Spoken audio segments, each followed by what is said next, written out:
NVHA 10-09, our 349th interview overall. It's June the 17th, 2010, and we're in Battle Creek, Michigan at the home of Ken and Natalie Wells. And first of all, I'd like to thank you for allowing us to come and do this interview. Let's start off with the basics. What is your full name? Okay, Dr. Kenneth D. Wells. Okay, and the D, what's that? Dwight. Dwight? Okay. Yeah. Now, the Kenneth or the Dwight, are those family names?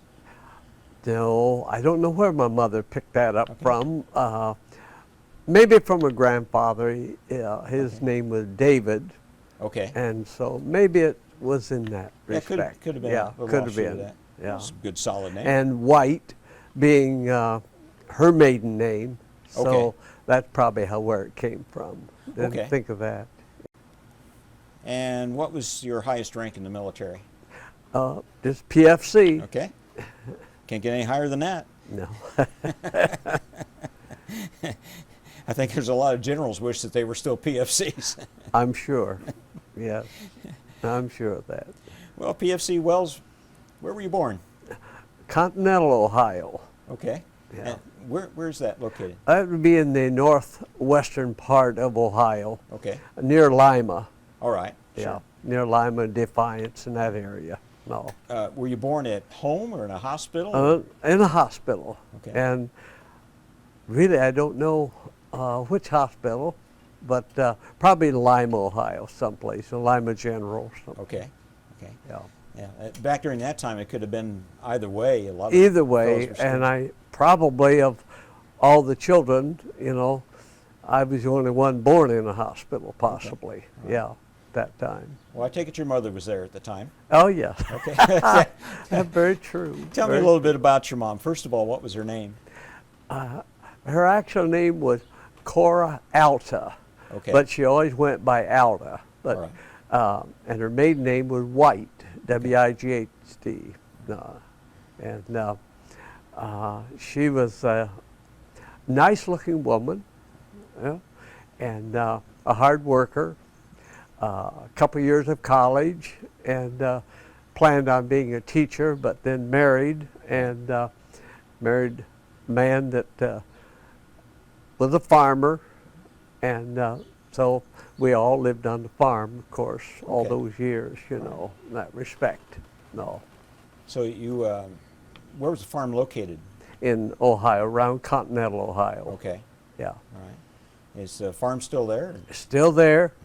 The outhouses, the barn, I think the barn's existing, but all the other houses are gone by now, you know. They've just dwindled away like farms do, you know, and one farm becomes two, and then continues on, Yeah, the small family farms are kind of they're falling by the long wayside gone. now. They're long gone, that's for sure. Well, tell me about your dad. What was his name?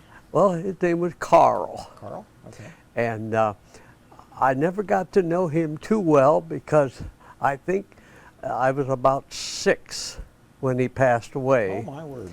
And young man, you know, and the story goes that at that time we had an old Ford tractor that was historically hard to start. And he went out there and cranked and cranked and cranked at that tractor until he just exhausted himself. And so then he came back in the house, went to bed, and never got out of bed. Oh, my word. And so they said he died of pneumonia, but it's possible he could have had a light heart attack at that time and not known. But that's what happened. He was just a young man, you know, at that time. That's sad. So I vaguely remember him. What do you remember about him? Is there any little glimpses of things? He seemed to be a very kind man. That's he treated me very kind because I remember I had a little red wagon, and they were hauling manure out of the barn. I had a manure spreader, and I wanted to attach my little red wagon, you know, to behind a manure spreader, and he just had to somehow explain to me that that was impossible, you know, in that respect. So, and he didn't just, as I recall, didn't say, no, you just can't do that, But he softly explained, to me, and I remember that part. Wow. No. So that's about all. I really remember too much of him. Good really. tribute to the man. Yeah. Good tribute. Yeah. Did your mother remarry? Yes. She remarried again when I was 13. Okay. Married another farmer from Vaughnsville, Ohio, where I eventually went to school. Jack was a successful farmer, had a nice farm, and a hard worker. And so then after the marriage, we moved from Continental Ohio to Vaughnsville, Ohio then. My sister and I, my older brother, was old enough that he stayed back on the farm and continued to farm it, So, and that's... How did she manage in the years in between? Did you have some grandparents or someone who helped out?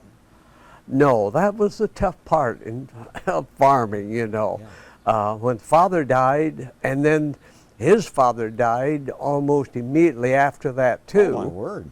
And I think he probably, the grandfather, or his father, just sort of gave up. After my father died, that was his favorite son, the only son, and I think he just gave up and sort of just said, that's it, and he passed away and all. It was a time when, everybody got flu, and almost everybody died from it or something, Yes. And you had to be pretty tough if you came through that. And I remember at the time I developed flu, and all I can remember is that I was standing beside a couch and I don't remember anything again until one day I sort of woke up and they were holding me up to the window and showing me the funeral procession going by, Lord.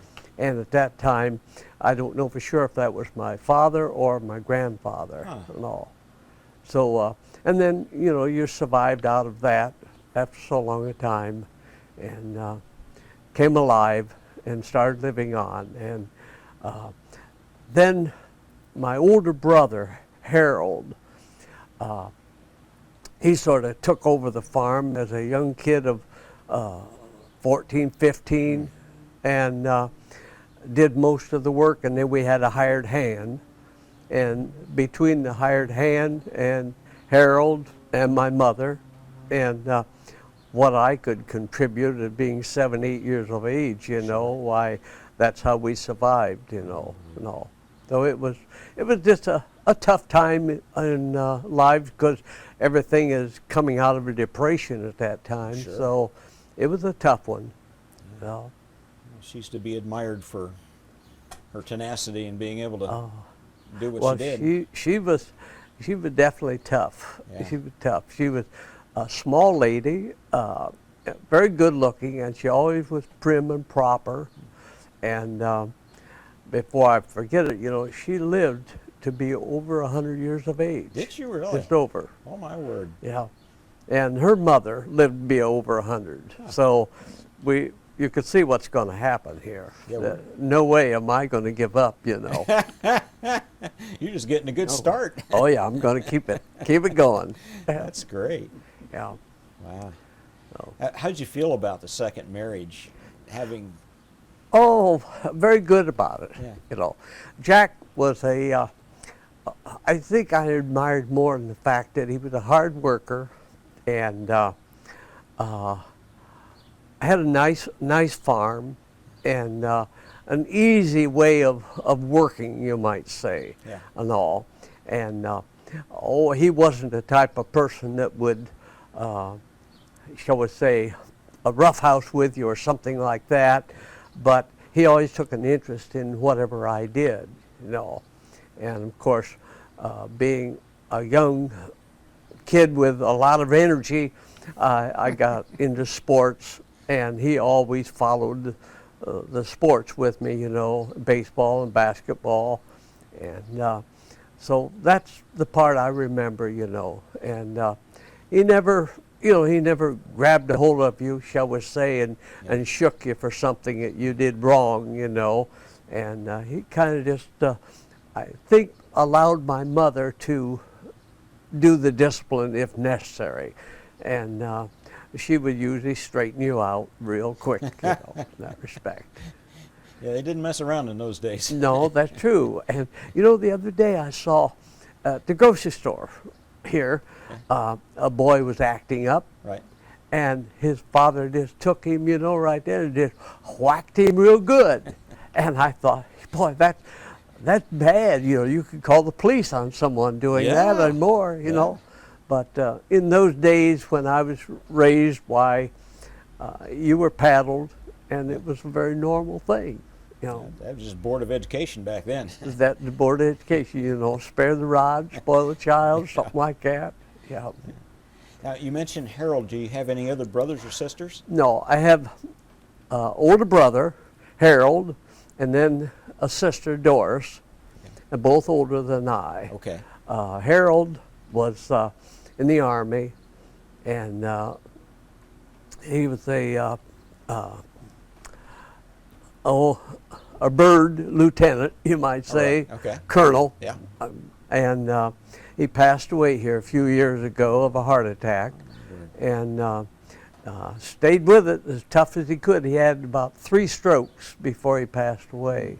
No, but he was a career man, and continued this until the last few years, and then even he was in those days, this is something different, he was a nuclear inspector. Oh, for heaven's sakes. Yeah, and as he retired from the Air Force, actually, he took over the same job in Washington, D.C. that he had had previously. Okay. And then, he came back, he came back then after he completely retired the second time, you might say. As they say, a double dipper type of thing. He came back to Columbus Grove, Ohio, where my mother was living at that time, since my stepfather had passed away. Okay. And so he stayed with her until she passed away, And then he remarried, and then, of course, he passed away here a few years ago. Sounds like a great man. So he was. He was a kind, probably like his father, He was I get a picture. He was kind of a second father to you, in a way. Well, in a way. Sort of filled in some of the gap there. Oh yes, I'm sure that he was. He kind of let you grow on your own, though. He didn't. I noticed at times that he never really took my part, like I felt a brother should, protected. But he let you grow on his own, on your own, Was that a good thing? I think it was a good thing. Probably was, yes. Makes you tough. Yeah. Makes you tough your own way. Like someone will say to you, "You're tough." You're tough. You survive. Yeah, he sounds like a very intelligent fellow.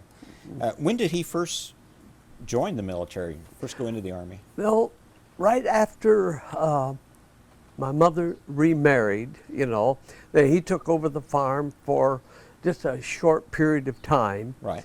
And then he joined, I believe it was the National Guard that time. Okay. And got into the Army and spent a period of time in the Army before he went to Officer Candidate School. Right. And then became a second lieutenant, and then continued. And then how he actually transferred from the Army into the Air Force, I don't know exactly. But he was out of high school just a year or two, type of thing, until he went into the Army. And that particular time, way back in probably 41, something like that. Did he join after the Pearl Harbor or before? Yeah, after. Okay, after. Yeah. All right. I think it was. I think, I don't know. That's something that until you asked that question, I can't recall exactly. I might in our conversation, I'll come back to it and say, oh yeah, now I remember or something. But during World War II, where was he located? You know, he went from the States. I know he was in Panama. Yeah. He was in Germany. He was in Alaska. Huh. Those are the main places that I recall, you know. We got around. Yeah, he did. Well, Too bad you couldn't have. Wish we could have. I think that would have been good to interview That would have him been a good story now. first before me, you know. He had a good mind to remember things too, better than what I do, you know, definitely. He would, because even after he had the stroke, I went to the nursing home where he was. Right. And he was paralyzed one complete side, and I would talk to him, and his mind, you know, was just as sharp as can be. Yeah. And I would ask him questions about our childhood, you know. I would say to him, Harold, do you remember when you had this spatial plow that we used to use, you know, that was supposed to go down deep and bring some of the soil back up to the top, you know? And I said, everybody thought that if you used that, you would dig up all the tile in the field because it went so low. He said, yes, I remember that. And he said, we actually had to use 2 tractors to pull that through the field. It went so deep, you know. That's a plow. So he had memories of these things, you know, even though he was laying there paralyzed one side, you know. He had complete memory of that, you know, and the small things that he could bring back, you know. So he never lost that, never lost that ability, you know. You say your sister's name was Doris? Doris, yeah. Okay, what became of her in life? Well, she remarried and married a farmer, a very successful farmer. I think because Nelson was his name, and Nelson's father was a farmer, and so it just perpetuated, and that was a farm in Ohio, and anybody had a farm in Ohio with flat land, and if they didn't succeed, there was something wrong with them, you know. No. So she married and has 4 children, 2 boys, 2 girls, and they're around Kenton, Ohio, Kenton, around by Columbus. And she's still alive. Both of them are still alive. She's not too well off right now. They believe she has a form of Alzheimer's disease, you know. And so there are very few people that she recognizes anymore. I think she recognizes Natalie and myself pretty well. Other people she kind of ignores, you know, and kind of a little scared of them. But she'll sit down with me, and I'll hold her hand, and she seems to recognize that. So, and she's going strong, and she may outlive Nelson in that respect. But you know, what the brain has happened, or what has happened to the brain, nobody knows exactly, but you just don't recall too much after a while, you know. Hope they can find a cure for that one before too much longer. That would be good, wouldn't it? That would be great, really. That's a hard thing to watch. I don't know how hard it is on the person going through it, but it sure is tough on the family. It's tough. That's you got to be tough to handle that, you know. And usually, that puts a lot of people in the grave, shall we say, to take care of the loved ones. You know? Right. Yeah. Did you remember much about your grandparents on either side? You talked about the one grandfather who died. Yes.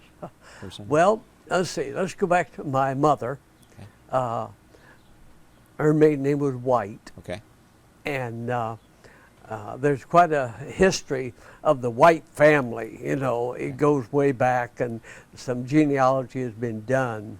My cousin, by marriage, Loretta, has done that, and got a big thick book on it, you know, that she has gone back. But anyway, on my mother's side, her mother, as I said, lived to be over 100 years of age, and then the grandfather, or my mother's father, he died not a young life, but in his 50s, I think it was, and he was a banker to begin with, and then owned a farm, and the farm is still in the family, and it's located around Continental, Ohio. Okay. And all.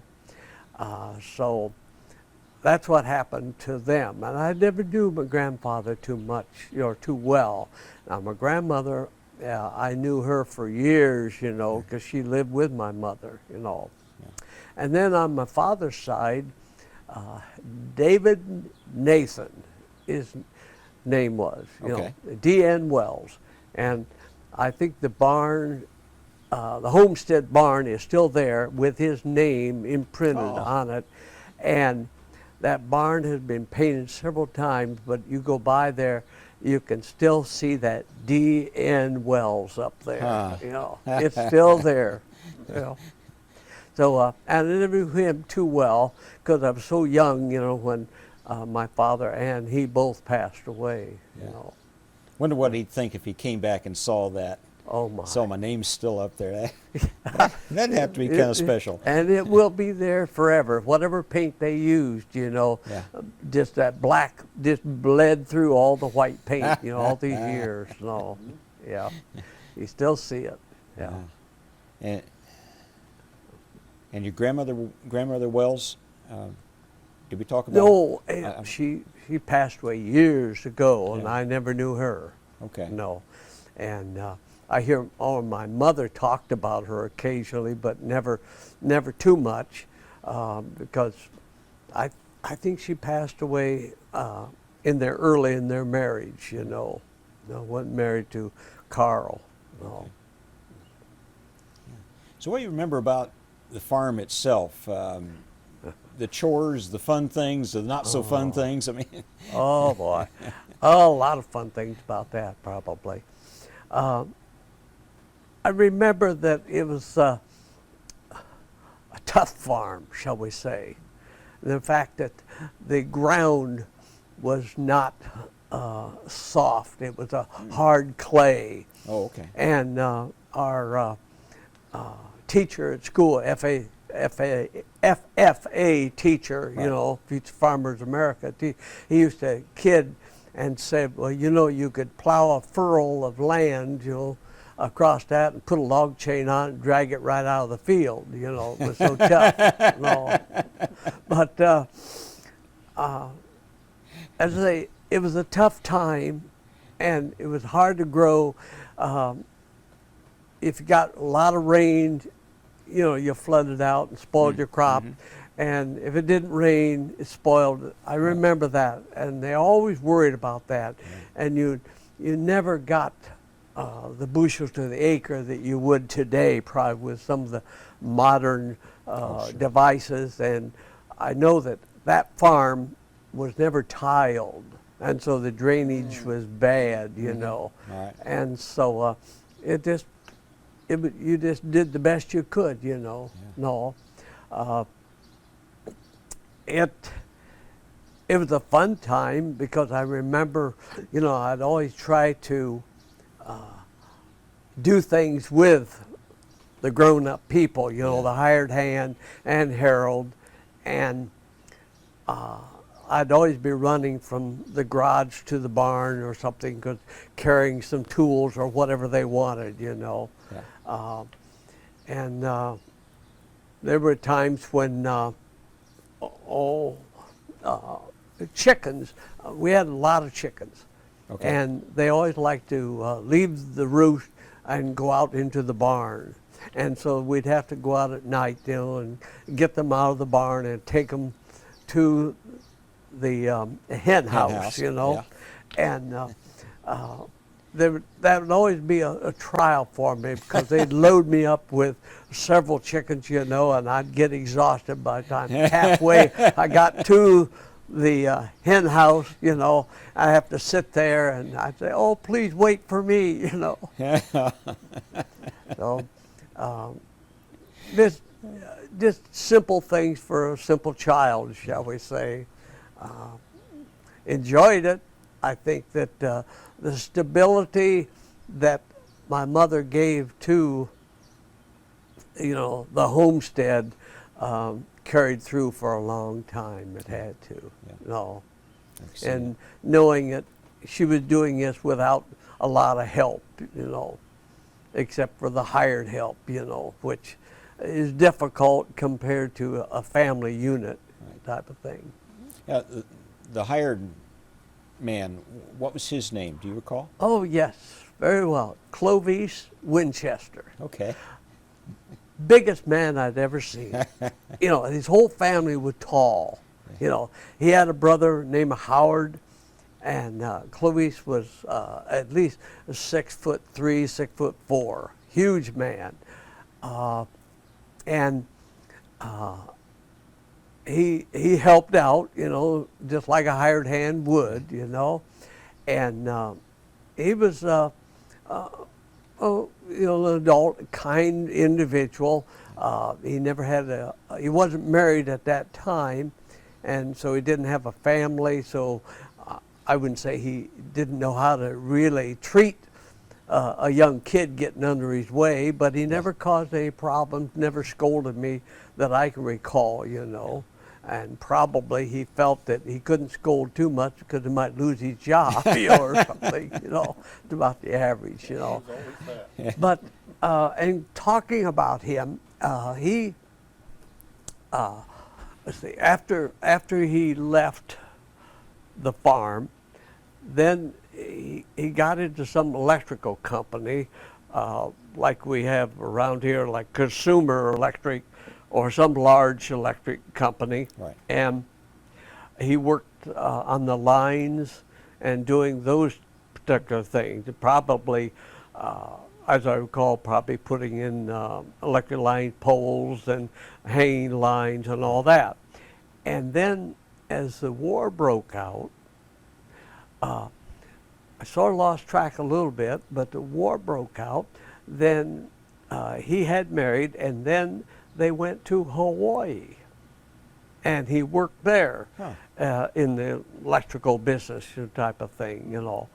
And as I came back from overseas, I was in the hospital, I came back to Hawaii, and I called him, or at least through the Red Cross. They contacted him, and he came to the hospital to visit me. Oh, for heaven's sakes. And then he came back to the United States probably a few years later, and then went to Memphis, Tennessee, and last time I knew he'd passed away. Huh. No. Interesting character. Interesting fellow. It was unique that the fact that as an adult somewhat, you know, I met him again, you know. Yeah. And he looked the same and acted the same as I remember as a child, you know. That's great. No. Yeah. That is great. It doesn't sound as though you had any crops on the farm. Did you have any animals? Well, you know, we did best we could with the crops, you know, as I recall. Mostly was corn and wheat. Right. You know, that was the two main things. And of course, we always had milking cows, and had to do our part as far as milking the cows every morning, you know, and every night. And not too many kids get a chance to do that in life, you know. It's not an optional job either, is it? No, it isn't, true. And, you know, just lean your head against that cow and start pulling on those tits, you know. Morning and night. Right. Over and over again. So, and it was a day when, you know, thrashing rings. Not too many people know about that, but all the farmers together, you know, would help each other, you know, and there'd be one person having a a threshing rig, and he went from farm to farm, and they followed along, and I remember a great deal of that, you know, and the fact that they always made a big straw stack, you know. They blew all that wheat in a big pile, you know, and back to the barn, you know, and that's what you'd use then for bedding for the animals. So we always had horses, and we had pigs and milk cows mostly, not steers. Steers came along later when I was at the farm in Vaughnsville, Ohio, with my stepfather. You know, we had a lot of steers. But I remember back at the time, somebody developed a wicked piece of machinery with V-shaped and had blades on it, you know. And you pulled that with a single horse through the cornfield, you know, through the row of corn, and that would cut. And you'd stand on that, you know, and grab the corn as it was cut. You know, wicked thing, dangerous, you know. I can imagine. And something spooked the horse one time, and it took off with this thing, you know. And that blade actually almost severed one of the feet or the hoofs. Oh, my word. And I remember that as a child, you know, and of course we had to then shoot the horse, and I think probably they outlawed that thing after that, you know, at least. Oh, my It was a word. dangerous thing. Didn't have any way of a man even protecting himself, nothing to hold on to, you know, and it was just one of those things you remember. You'll never will forget something like that and all. Wow. But most of the crops were corn and wheat, you know, and hay, you know. Yeah, had to have that. Yeah, you had to have that for the animals, Yeah. you know. Always filled up the hay mow, you know, full of hay. So you did your farm work with horses? Yes. Maybe later on got a tractor? Yes. Mostly at first it was horses, and then horses and that crazy old Ford tractor that wouldn't start, you know. And I think then it got a little modern, you know. My brother said, "This is crazy," you know. Yeah. And so I remember we bought a John Deere tractor. Yeah. And I always called it a putt-putt, you know. And that was, you'd start that with gasoline, then turn over to kerosene. Okay. Yep. All right. And use that. It wasn't very powerful, but it did the work for a small farm and the small plows and disc and everything that you had at that time. No. Yeah, I can hear that old putt-putt sound as you're talking about this. Oh, for miles, you know. Yeah, everybody talked about that. Yeah. The old A model? Yeah, yeah. A model? Yep. Yeah. That's it. The OA model. Yeah. Right. Yeah, it kind of makes you wonder if maybe if your dad had still had horses at the time that he died, I wonder if he wouldn't have got in that situation. Oh, that's possible, you know. Kind of wild speculation, but you kind of wonder. It is, and or if it had the advent of starters. Oh, true. On tractors, True. That you know, would help. might have changed the whole world in that respect. Yeah. And you often wonder how your life had changed so much if he hadn't passed away, you know. And my mother remarried, you know, and then we went to a different area and to a different farm, you know, and brought a different type of economy even to the family, Sure. of course. No. Yeah. You were blessed with great circumstances that filled the breach. Still had a good childhood and upbringing overall. Yes. Good childhood. Could have been so much worse. Oh yes, and I always felt that I enjoyed work, even to this day, you know, a great deal of it.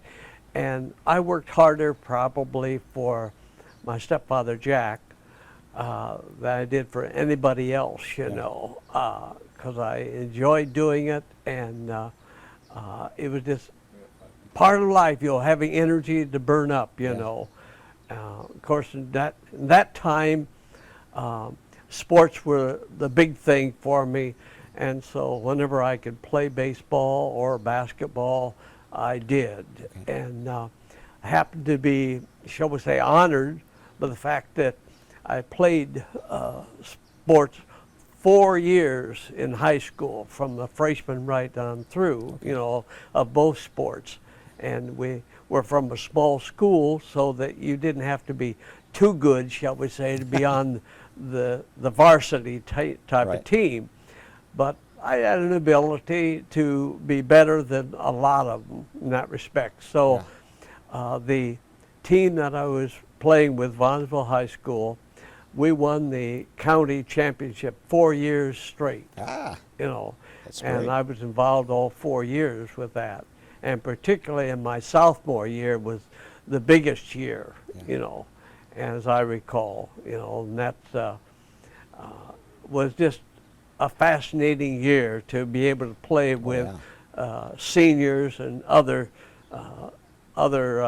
good players, you know. And I probably, as I recall, I probably made the history of a point guard before point guards were even known to exist. But I was a guard, and I was fast, and I fed the 6'4" center that we had. You know, and so you just dribble down, you know, and you'd pass off to him, and he'd shoot it. You know, that was about the game at that time. You know. But your guard is a key player. You've got to get the ball to the guy. That's it. And a good guard can do that, and a poor guard will ruin you every time. Yeah, and I was fast enough that I could dribble around most any man, you know, and they'd never catch up with me, you know. And so you just pass off, and he'd pass back, and you'd pass back to him. And so that's the way the ball game went, you know. Who's the big rival back then? Of the teams? Right. Oh, Clyde, Ohio was always a big rival, and Columbus Grove. For basketball, it was Columbus Grove. For baseball, it was Clyde. Okay. Yeah. What position did you play on the baseball team? Yes, and later I'll talk about Clyde and one particular man, you know, that we want to talk about. No, but you were saying now. What position did you play in baseball? Baseball, second base, and shortstop. Okay. Yeah. Okay. It was two anchor spots. You know, when in freshman year and sophomore year was the second base, and then junior year and senior, why you advanced to shortstop. You know, type of thing. As you got a little stronger, better arm and all that. Okay. No. All right. And we still got about a minute. About a minute. Okay. Where did you go to grade school? Grade school, actually, in Continental, Ohio. Okay. And at first, you know, the first couple of years or so, maybe 3 or 4 years, in DuPont, Ohio, in a school that had one room, you know, and all 4 grades in one room, and then the other 4 grades in another room, and then went to Continental, Ohio, and went till the 8th grade. And then actually the 7th grade, then by that time my mother remarried, and we went to Vaughnsville, Ohio after that then. Do you remember any of your teachers along the way, grade school or high school? Any that kind of stood out to you? Well, yes, several teachers. I was thinking back in Continental, Ohio, more so, you know. We had a music teacher, you know, and she was a very statuous lady, very tall, very statuous, you know, and built very well, you know. And we always used to like to get her to emphasize certain things and jumping up and down, so that we could see these large appendix, flop up and down, as a child, And years later, I used to talk to my sister about this, and I said, "Do you remember her and about this?" And, "Oh yes," and she still has them, still has them. Yeah, they're always there. And then, of course, going on to school in Vaughnsville, Ohio, was more emphasis there. A basketball coach and his assistant, who became our regular basketball coach, Don and Hearn, But, and temporarily I, lost a memory on this one basketball coach. It'll come to me. But he was great, and he could teach basketball better and perform it as well as teach it, And so this is why we won, 4 years straight, so well. And he brought out the best of everything, of each one. And then there was an English teacher, Miss Myers. She was a small, petite little thing, good disciplinarian, and very good teacher. And never gave you a lot of problems, over your inadequacy. So those are the two teachers that I remember a lot. And of course, then when war came, and then these men had to be drafted, so they took them right out of the school, And I remember we got another principal in, Worstel. He was a real tall individual. And the only thing good about him was he could coach baseball halfway decent, But I thought he was a ruination of a lot of players that had great abilities, but he couldn't bring it out at all. And so it didn't hurt my feelings at all when I became old enough to go into the service and graduate from school, Not your favorite, huh? No, he wasn't my favorite at all. And time just goes on, in that respect.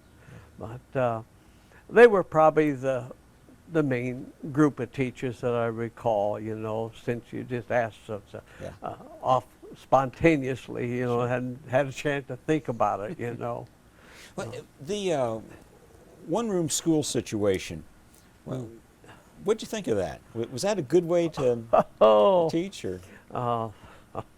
We've drifted away from that now. I tell you, as I think of the students today that come out of high school, and my own grandchildren, and I think of how much they know that almost embarrasses me.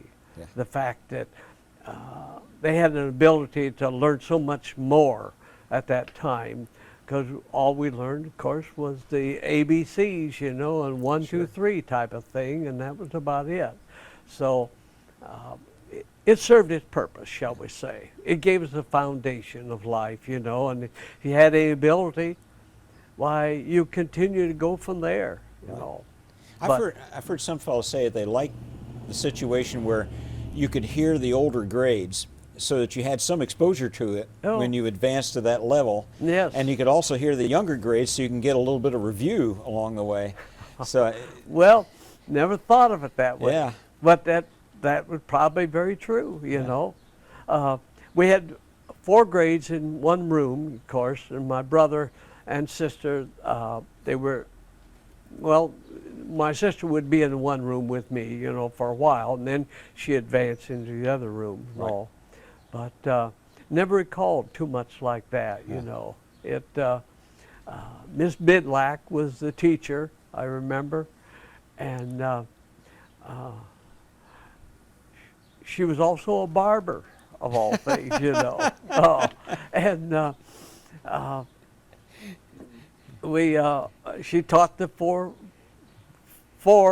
years, you know, and then, yeah, now I remember that then after the 4th year, the school was changed to a different district, Right. and we all moved in, went to Continental Ohio and all in that respect, you know. I'm trying to imagine a teacher with a razor strap. That sounds pretty intimidating. Well, I tell you, she was disciplinarian, no doubt about it. If she would be observing what was happening as you were out there in the playground, Right. and once you came in, she would pick that one student, you know, and put him right against a wall, you know, and say, "You stop doing whatever you're doing," you know. No. Now, you were never the honored student, Oh, were you? of course not. Okay. No, I was always, you know, full of life and all, but not any disciplinary problems, you know. Yeah. Is it Clyda, the school you were talking about? Clyde, Ohio, that Okay. was the one in baseball. Right. They were the competition always because they were good kids. They were good, solid, you know, baseball and good runners and hitters, and they always had good arms, it seemed to be. Good farm boys, you know. It was predominantly a Catholic-dominated community, you know, and but they were always good. They always were. They never had a basketball team until later years, you know, but baseball, they were tough. Yeah. Oh. Yeah. You were going to say something about that earlier. Well, before the break, The and reason, this is getting into the time of service, you know, Okay. and all, and so, okay. I was drafted and then had a deferment until I finished school. And then even the last month or so of school, I knew exactly where I was going to go in the service, and that was I was supposed to go to the Navy. Okay. All right. So draft board said, you know, report, you know. So we went to Ottawa, Ohio, the county seat, and from there, we went to Toledo, Right. you know, induction center, and this Earhart, the boy that I used to play baseball with, and the first name really, I always called him Earhart. I don't know if I ever knew his first name, you know, Right. but he was with this group that we were going to Toledo, and his father owned a automobile agency in Clyda, and so he was along, and we were both going to the Navy. So we got to the induction center, and we all are going to be sworn in, and all at once this big Marine sergeant comes in, and he said, "I need 2 volunteers." And he goes, "You and you know." And he picks out 2 of the biggest men, and the one boy was Earhart. Yeah. And he said, afterward he came over to me and he said, "Ken," he said, "they got me going into the Marines." He said, "Why don't you join the Marines with me?" You know. And I thought, well, I got no problem with that, you know. So yeah, you know. So buddies, you know. So then that's how I got in the Marines. Oh, for heaven's sakes. Yeah, like that, you know, you and you type of volunteer, and that, Nice buddies. it's probably the last time that I was taught real quick, never volunteer for something. Never volunteer, no.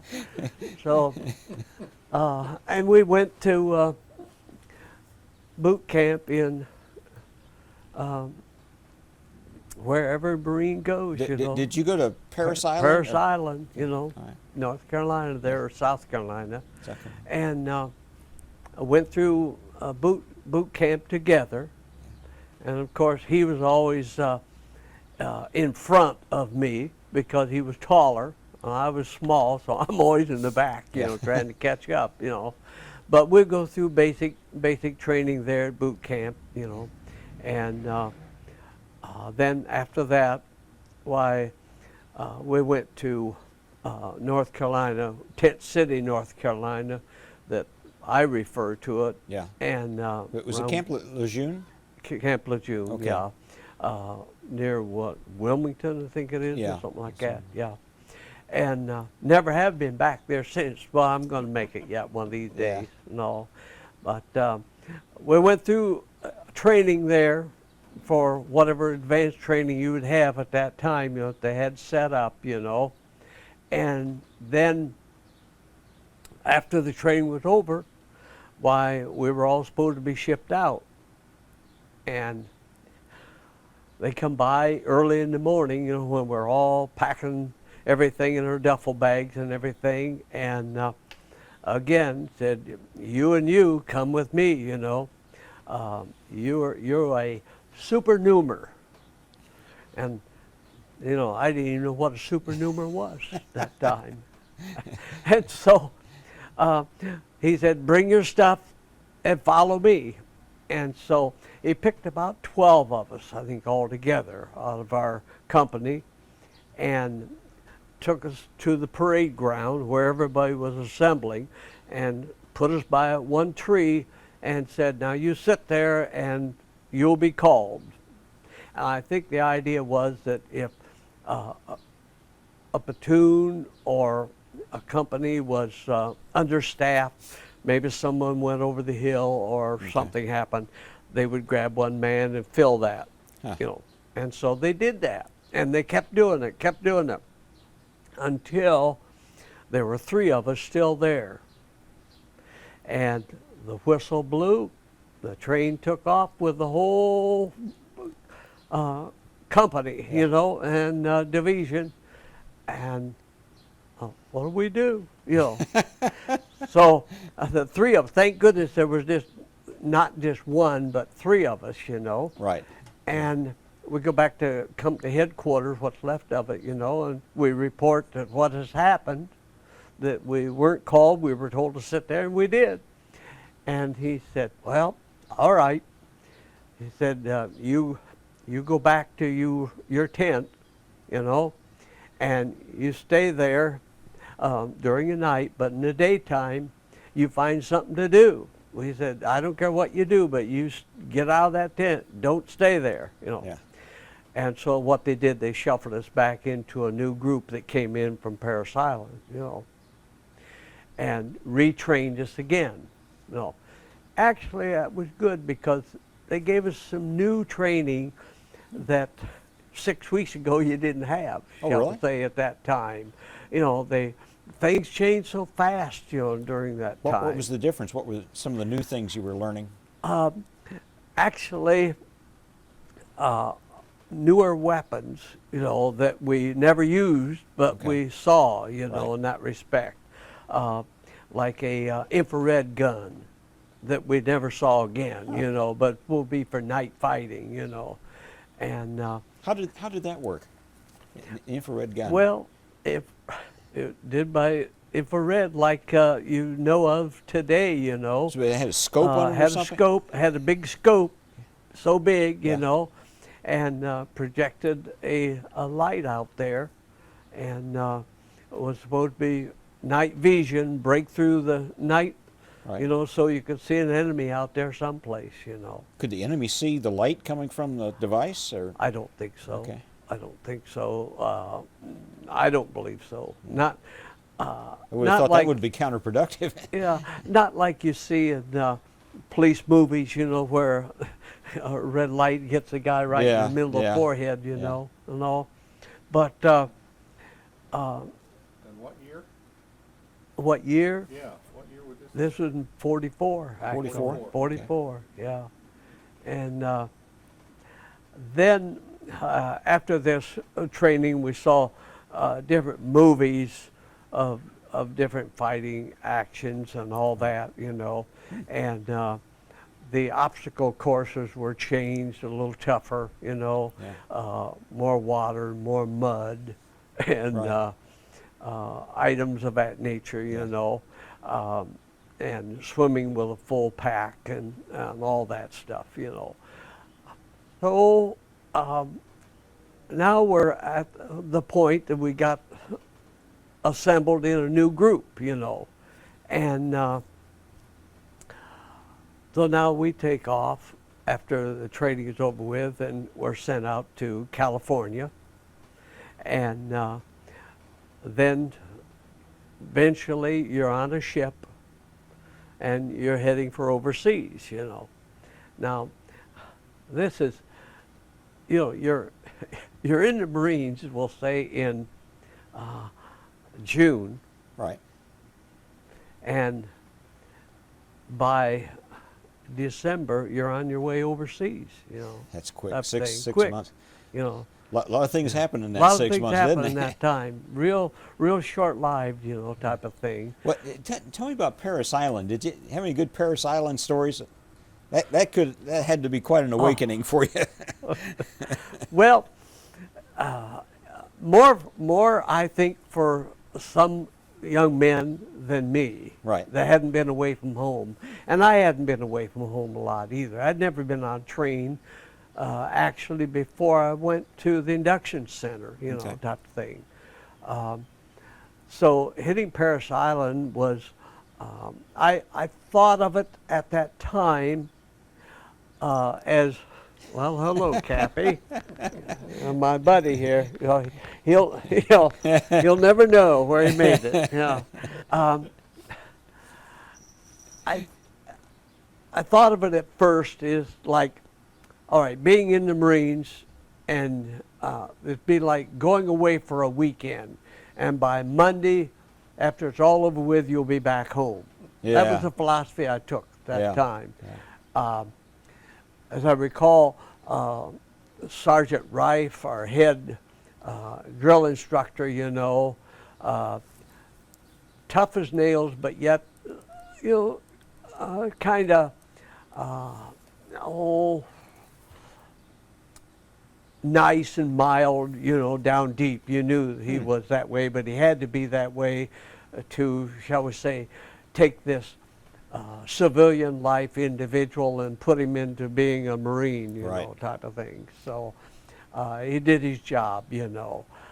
They were tough at that time, you know. They would pick you up by your bootstraps and shake you and put you back down again, you know. And they would, if you fouled up, why, they make, you know, we had a barracks with rafters, you know, and if you fouled up too much, you know, why, they'd make you sit up on the rafter there and wave your hands, you know, and say, I'm a shitbird, I'm a shitbird, you know, and then you hoped you didn't have to get up on the rafter, you know, and if you didn't clean your rifle like you should have, why, during our educational sessions at night for learning, why, you'd be out there, you know, running a ramrod through your weapon to clean it, you know, and you wouldn't dare make a noise. You had to be so slow in doing it, you know. But you learned real quick that your clothing had to be marked with your name on it, because if it wasn't marked, someone would steal it, no doubt about it. So there was always something going on, because if you were a newer Marine, why, you had cleaner clothes than the guy that had been there a little bit longer, so you knew it was going to be stolen and all. And if you received a present from home, like cookies or candy or something, why, Sergeant Rife, he would take that box from you, you know. You'd have to open, every box had to be opened in front of everybody, you know. Yeah. Couldn't take it back to your bunk and hide it, you know. So open it up, and he'd show everybody, and then next thing you know, he'd throw it right down the hallway, you know. And everybody was grabbing it, you know. And I always, that was hard to take, you know, when Mom had worked so hard on those cookies. And Yeah. the candies, and I always enjoyed candies, you know, Yeah. and cookies and all. That was him. But he taught you well, taught you hard. And of course, being athletic, as I was a runner, and in shape, Right. really didn't bother me in that respect, you know. Younger kids and all, they'd never done any running at all. They had a problem, you know. I can imagine And- you oh, probably did pretty well on Yes, that end of it. and just like in practice, rifle practice, you know, of the positions you have to acquire to qualify, you know. Some kids could squat down even, you know, their legs muscles weren't there. Right. And all. So that was boot camp, and of course the obstacle course and all the mud and particularly mud, talking about mud now. We had a kid, Donald Kite. Yeah. He became famous later on Iwo Jima, but he was from West Virginia or someplace, you know, and never took a bath too often, you know, and so you had to give him a bath, you know. But we went through the optical course, and been raining and mud, and we looked terrible, you know, and we just couldn't wait to come back and get those clothes off and put nice, fresh, clean ones on for next day. Right. Well, here we are next day, all clean, spick and span, but Donald Kite's on there with yesterday's clothes on, you know, and just that was Donald. And so Sergeant Rice said, well, he's the smartest one of you old boot, so, all of them. He was. He's ahead of everybody. Yep, ahead of everybody. And eventually he went to Okinawa, or Iwo Jima, and did something. He saved a couple of guys' lives or something and was decorated for it and all. I heard later on and all. Huh. But boot camp served its purpose, you know, and you'll always, you know, you got to go to boot camp. I met other Marines that were the college Marines, Right. and they said, we got to go to boot camp. Yeah. We got to do that, Yeah. you know. That's it. To be a Marine, you got to be in the boot camp. Yeah. No. So, anyway, from boot camp, we went to Camp Lejeune for the training, and then Advanced from training. there overseas and all. And once went to overseas, why, we went directly to a little island. I don't know if it's northwest of Guadalcanal or what, but it's called Russell Island. Oh, sure. Sure. Yeah. Okay. Yeah. It's in the Solomons. And so that's where we went, you know, and You went straight from what? San Diego? Yeah. To Russell Island. right. Okay. Yeah. And back up a moment here, better, Yeah, sure. because, okay, we get on the boat there at San Diego, and, you know, I think, well, first of all, I want to find out where the head is and where the showers are, you know. So go to the head, and everybody, not everybody, but all these guys are in there throwing up. And we haven't even left dock yet. And they're already seasick, you know. Yeah, and I said, you know, I didn't even know what seasickness was, you know, at that time. So that was my first experience. And of course, then you go across the equator and everything else, you know. Did they have a shellback ceremony? Oh, they did, yes, yeah. But we weren't involved with it, or at least I wasn't, Yeah. you know. But they did. They went through that, and they gave us a certificate or something showing you have crossed the equator, you know. So Russell Island, we get there late in the afternoon. By the time you unload, they don't have anything set up for you where you're going to stay that night or anything, you know, and it was strictly a tent situation. Right. Again, you know, Right. they had to set them up or something.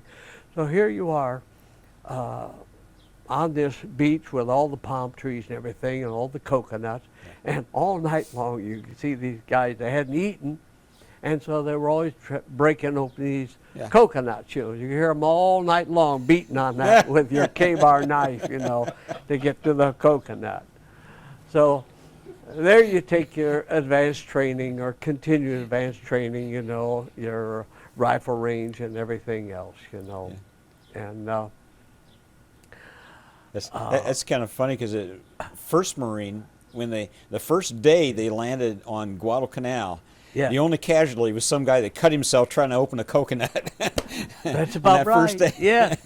Oh, and I know when we finally then left Russell Island and came back to Guadalcanal for further training, the first thing I noticed as we came by Guadalcanal type of thing, offshore, all the palm trees were sheared off a certain level, you know, from all the artillery barrage that had come onto that island, you know, and that was the first indication that, hey, all hell must have broken loose, you know, in that respect.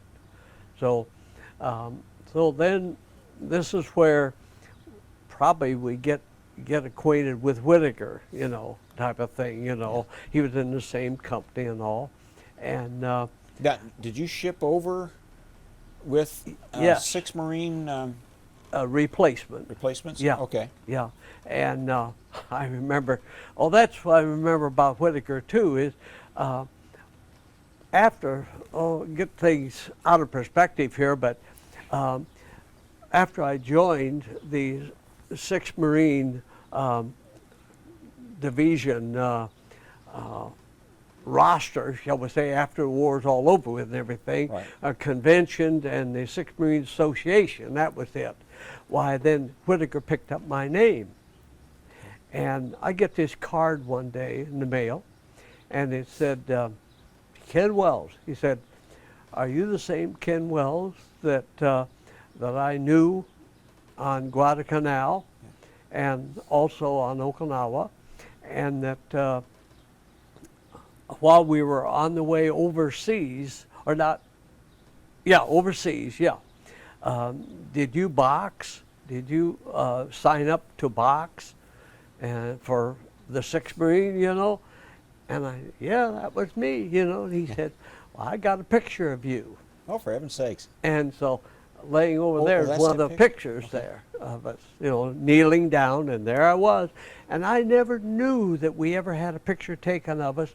I thought it was illegal almost, you know, because the Japanese, you know, could trace you back or something, you know. So and so then Whitaker mentioned that about the boxing, you know, on the ship, and then the training we went into, you know, and in the same tent. We were all in the same tent, and you know, things happened so fast as a young life. I don't remember a lot of that, you know. I don't remember some outstanding things of certain ones, but never recalled names like Whitaker could. You know, he could remember names, bring it back, recall, and I just can't do that. I didn't, you know. But so now we're on Guadalcanal, and we're taking advanced training and doing everything that you have to do to survive, you know, and be prepared, you know, and get the company and the squads and the platoons all solidified together, you know. And then we get aboard ship, you know, and didn't know where we were heading, but we knew we were going someplace, you know. And, Well, before we get too far along with that, okay. give me some more detail about Guadalcanal and the training that you went through there. You did some extensive training on Guadalcanal, didn't you, to get ready for this? Yeah, you did. You got more of, we didn't need it really, but more jungle warfare type of thing. And when we ended up with Okinawa, of course, more open fighting type of thing. Right. So it was mostly in jungle and all that, and expecting the bonsai attacks and everything else, and defense of that, you know, type of thing. Yeah. No. And a lot of it too was not so much training as things that had to be done, you know, like at that time there was a lot of supplies came in there that eventually went on to Okinawa. Right. And we had to take that off of trucks and store it, you know. So a lot of the things that we did there, we actually did a few days when we got on Okinawa, you know, type of thing. Okay. But it was just a normal amount of defensive training that you were taught, you know, and just getting used to, shall we say, the mosquitoes and the other junk that you run into. Sure. And Rats. trying to get you ready for the tougher life coming up behind you or in front. Your camp, was it close to Henderson Field? To the airfield? You know, there again, Weiss Whitaker here, he could tell you exactly where it was. No, it was closer to the shore. Okay. I know that we could look out and see a ship that had been sunk, you know, right out from us, you know, where we were. It was strictly a tent compound that we were in, you know, and like Tent City, like we always had been and all. I really don't know if it was close to Henderson Field or not, really. Dick must have said something about this to you, where we were located or not. Was it close? He probably, I don't recall, it's been a while, so I don't recall exactly. But I got to know the island when I was studying a history of 1st Marine Division. Oh, yes. Kind of know where things are. Yes, I was trying to get fixed in my mind where you might have been. Did you get really a strong sense of the history of the place when you were there? Not really. Yeah. Not Just really, another because island, huh? we never really got away from that training area and the tent city, shall we say, too much. One time we went into an area that was for the Navy, I think, more than anything else. I remember they had a place you could get ice cream, of all places, you know. And that was about it. So I never really saw much else. No, never ventured away enough to know much about the island, really, or the history of it and all. Now, at this point, you were in Fox Company, 29th Regiment? We're replacement, in the Fox replacement, you know, type of thing. Or actually a replacement, 29th replacement. And eventually then got into Fox Company when we were assigned. After we hit Okinawa, why then we got into Fox Company. You know, they blended right into it, and the replacement group did. Okay. Right.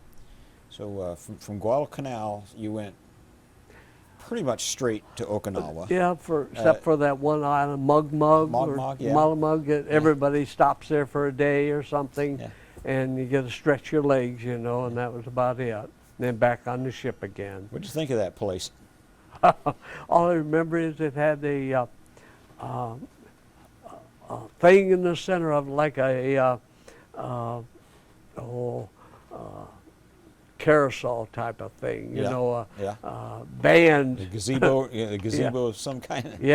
Just looked like a place that you'd have a band up there having a concert or something, you know. And that was that was it. Heard it was pretty small. It was a small one. Yeah, pleasant little place, but small. Yeah, I don't know what it was good for, except just as embarkation for on your way. Sure. No. Did you happen to see the carrier Franklin when you were in that area? No, never saw that. I know the Franklin was coming back from Okinawa about that time, and some of the fellows when they were at Mogmog, saw it. Oh, is that right? Yeah, all said it was no. Pretty sorry sight. I didn't, and I don't even know if we knew yet when we hit Malamug where we were actually heading. I don't recall that. They probably wouldn't have told you until you were out to sea on that last leg. On the last leg then, probably. And on the transport ship, you know, with, all I remember is about eight berths up, you know, or something like that, you know, in that transport, you know, and horrible thing if a torpedo had hit that. You Oh, know. my. It Oh, would have my. been, it would have been a terrible one. Would have been all over Yeah, it would have been. in a hurry. It would have been in a real hurry, you know. And mostly just on the way, you know, you just lounged around, and there was some training, you know, on the ship there, but not a lot, and not a lot of exercising even that I would have thought to keep in shape, you know, because laying around there for a few days, you know, you get pretty soft. You think you would Yeah. anyway. No. Yeah. No. Yeah, we interviewed a guy who went into Tarawa, and he said just on their way there, they had them running up and down the ship. Oh, in that full right. pack and everything, just up and down the ladders and gangways, and just worked them up to a lather. Yeah. Just got them all fired up for it, and so you didn't have Well, anything like that. Mentioning Tearaway, Tawava, Yeah. by marriage, my stepfather's brother, son, be a step cousin, whatever. He was in the Marines, Okay. and he was on Tarawa, Okay. and he was in the artillery type of thing. Yeah. And when I was home from boot camp, you know, why we got together. We were both home at the same time, and he said afterwards, after it was all over with and all and back, he said, "I never expected to see you again." Wow. Because I knew where you were heading, or what you were heading into. Yeah, You know. yeah. He said, "I never expected you to survive it." No. No. But between Mogmog and Okinawa, were you getting any thoughts yourself about what the future would be, or were you just going with the day? And Just going with the day. Yeah. You know, as if nothing could ever bother you, nothing could ever hurt you. Yeah. You always felt that you were better than your enemy, and that you would survive it because of that. Yeah. You know. Now, on board ship, when you first heard about that you were going to Okinawa, did they give you any training, maybe show you some maps or something and say you're going to be here on such and such a time, and or here's your objective? Or, Not really, not for us. Yeah. No. That was trouble, you know. You were the last person to know anything. Right. That's about it. Well, yeah, You doing know, replacements. and Yeah. just went along with the flow, you know, type of thing. Yeah. They did talk to you about the island. It would be more of an open area. It was different than the jungle that you trained in or used to. And the thing that I don't believe they ever told you the exact problem you were going to run into. The fact that the Japanese had infiltrated that whole island with underground passages from one side of the island to the other, Yeah. and that you'd never see a Japanese, you might say. Yeah. You never see. Just one of those things, you know, that you lack so much information that I think you should have had, you know. No. Yeah, and this is the photograph that was taken on Guadalcanal? That's right. Yeah, yeah. And down there, the lower level to your left is young Kenneth Wells kneeling down. When I saw this picture, I said, "No way was that picture ever. I don't ever remember it being taken." You know. Now Tori, who is to the right of me, kneeling, not in the center, but to the right there, he was killed on Okinawa, and he had a camera with him and took a lot of pictures. Huh. And I should have taken his pack, you know, with that camera in it, but I had enough stuff to carry without that. And so, but it surprised me that he had a camera, because, you know, I was always taught, boy, you're never allowed to take a picture and never have any identification and all that stuff. Where was he from? Chicago. Okay.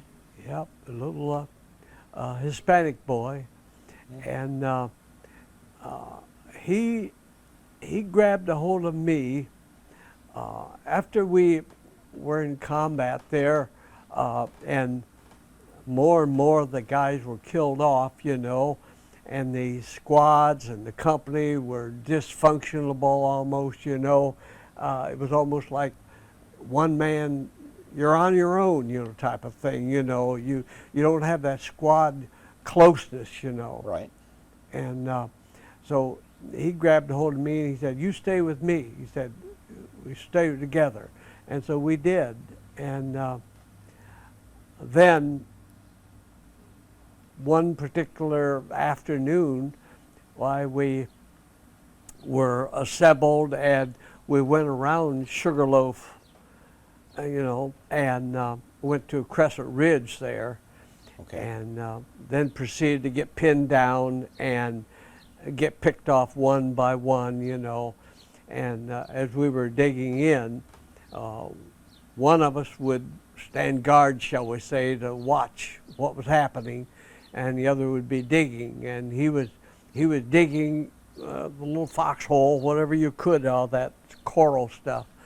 And he got shot in the left breast area, you know, up high. And it didn't seem to me as if that was a bad wound at all, but I think really what happened was the inexperience of all of us under combat wounding situations. He went into shock, and I just thought he was dead right there, and so I just went back to protecting myself, you might say, by watching for the enemy and firing, you know, because we were fired upon all the time there. And so possibly if we'd had the knowledge I have today, why, I might have saved his life, you know, kept him going, you know. And but that's what happened to Tori then. Oh, that's too bad. And then Is any there more questions on Is there any that? more about this photo that you need to share? No, except that Whitaker took this picture, and of all the men in that picture, I think if there's myself alive, I don't know if there's anybody else alive, but I know that about 3 of them were killed right on Okinawa outright, you know. And I don't know, Whitaker would know if we had him here to talk about it. Puts a real human face on the casualty numbers, doesn't it? Yeah, for sure. It was very few survived that, you know, very few survived that. Oh. Okay. Okay, Rick? No, go. Okay. Well, the picture is taken in Philadelphia Naval Hospital when I was there. And that's when I received the Purple Heart decoration then. And looked quite sober, you know, as a young kid, you know, Yeah. 19, you know, by that time. And Well, okay. What were you thinking when you received it? Intimidated by the rank of the fellow pinning it on, or? I think probably intimidated, but as I look at the picture now, the Navy personnel right next to me, the big guy there, Yeah. he is so, you know, he is really spit and polish, you might say. But it was kind of a humility and an honor, you know, Yeah. to have that pinned on your chest, you know. And so that, I don't know really what I was thinking. That just kind of a solemn, quiet time, you might say, and probably reflecting back of why I got it, you know, and how, and Probably all so. that stuff, you know. And maybe some of the other fellows too, that Right. you knew it wasn't just a fancy decoration. It really Yeah. meant something. That's true. It was Yeah. one of a kind, you know. Never realized what of importance it was, you know, to come through that with a Purple Heart and still be able to stand on your own 2 feet, you know, and be halfway decent, you know, by this time, you know. The process of healing, you know, and all the hospitals from California all the way through until you got to Philadelphia there. Why, you know, healing up from the shrapnel wounds, which is the simple part, you might say, you know, and in that hospital particularly, why they were testing you for your hearing, which had been lost and damaged, you know, and fitting you with a hearing aid and teaching you how to use it and what to do and how to read lips and all that. And it was a good time in Philadelphia as far as that goes. You know, you were real close to the Navy Yard there, and you met a lot of fine people that time. Imagine. Okay. Okay. Go. Now, we'll not go into the detail just yet of how you received this. It's a little farther along in the story, but pretty special piece of hardware here. Pretty special. And beautifully designed, too. That's true. It's a good thing that it was set up, the Merit Award of Washington, you know, and how it advanced and redone again, you know. Picture of George Washington there, and how it became active, you know, and was given out so much then. In the build-up to Okinawa, some of the training, did they mention much about the civilian population? Because this is one of the few battles where there was a large civilian population involved. Mm-hmm. Did they give you any instructions along that line? It was touched upon, but I don't think they even knew the magnitude of that population and what was happening. I think that we just felt when we first went in there that even the civilian population was an enemy. Right. You know, because we couldn't trust anybody, type of thing. And we knew that the Japanese had propagandized so much, you know, and that told those people how bad we were going to treat them, you know, and proved out it wasn't that way, but nevertheless, that's the way they felt, you know. And but I can't recall that we've been instructed a lot of what to do with civilians, except that they were to be protected if they were civilized, shall we say, about our approach to that island, and that was about it, I guess, you know. And there's a natural thing about you that says, I want to protect innocent civilians, especially women and children, and yet even the children could have had weapons on them. They could have been used against you. Yes, very definitely. You really never knew. They were the camouflaged enemy. The other enemy, you knew this is the enemy, but these you had to make a decision, and that would have been hard. You know, and that could have wasted away a lot of civilians, you know, accidentally, you know, in that respect, because under the combat situation, you know, you're going to get pretty gun shy, you know, and any move, why someone's going to pay for it. Right. Definitely.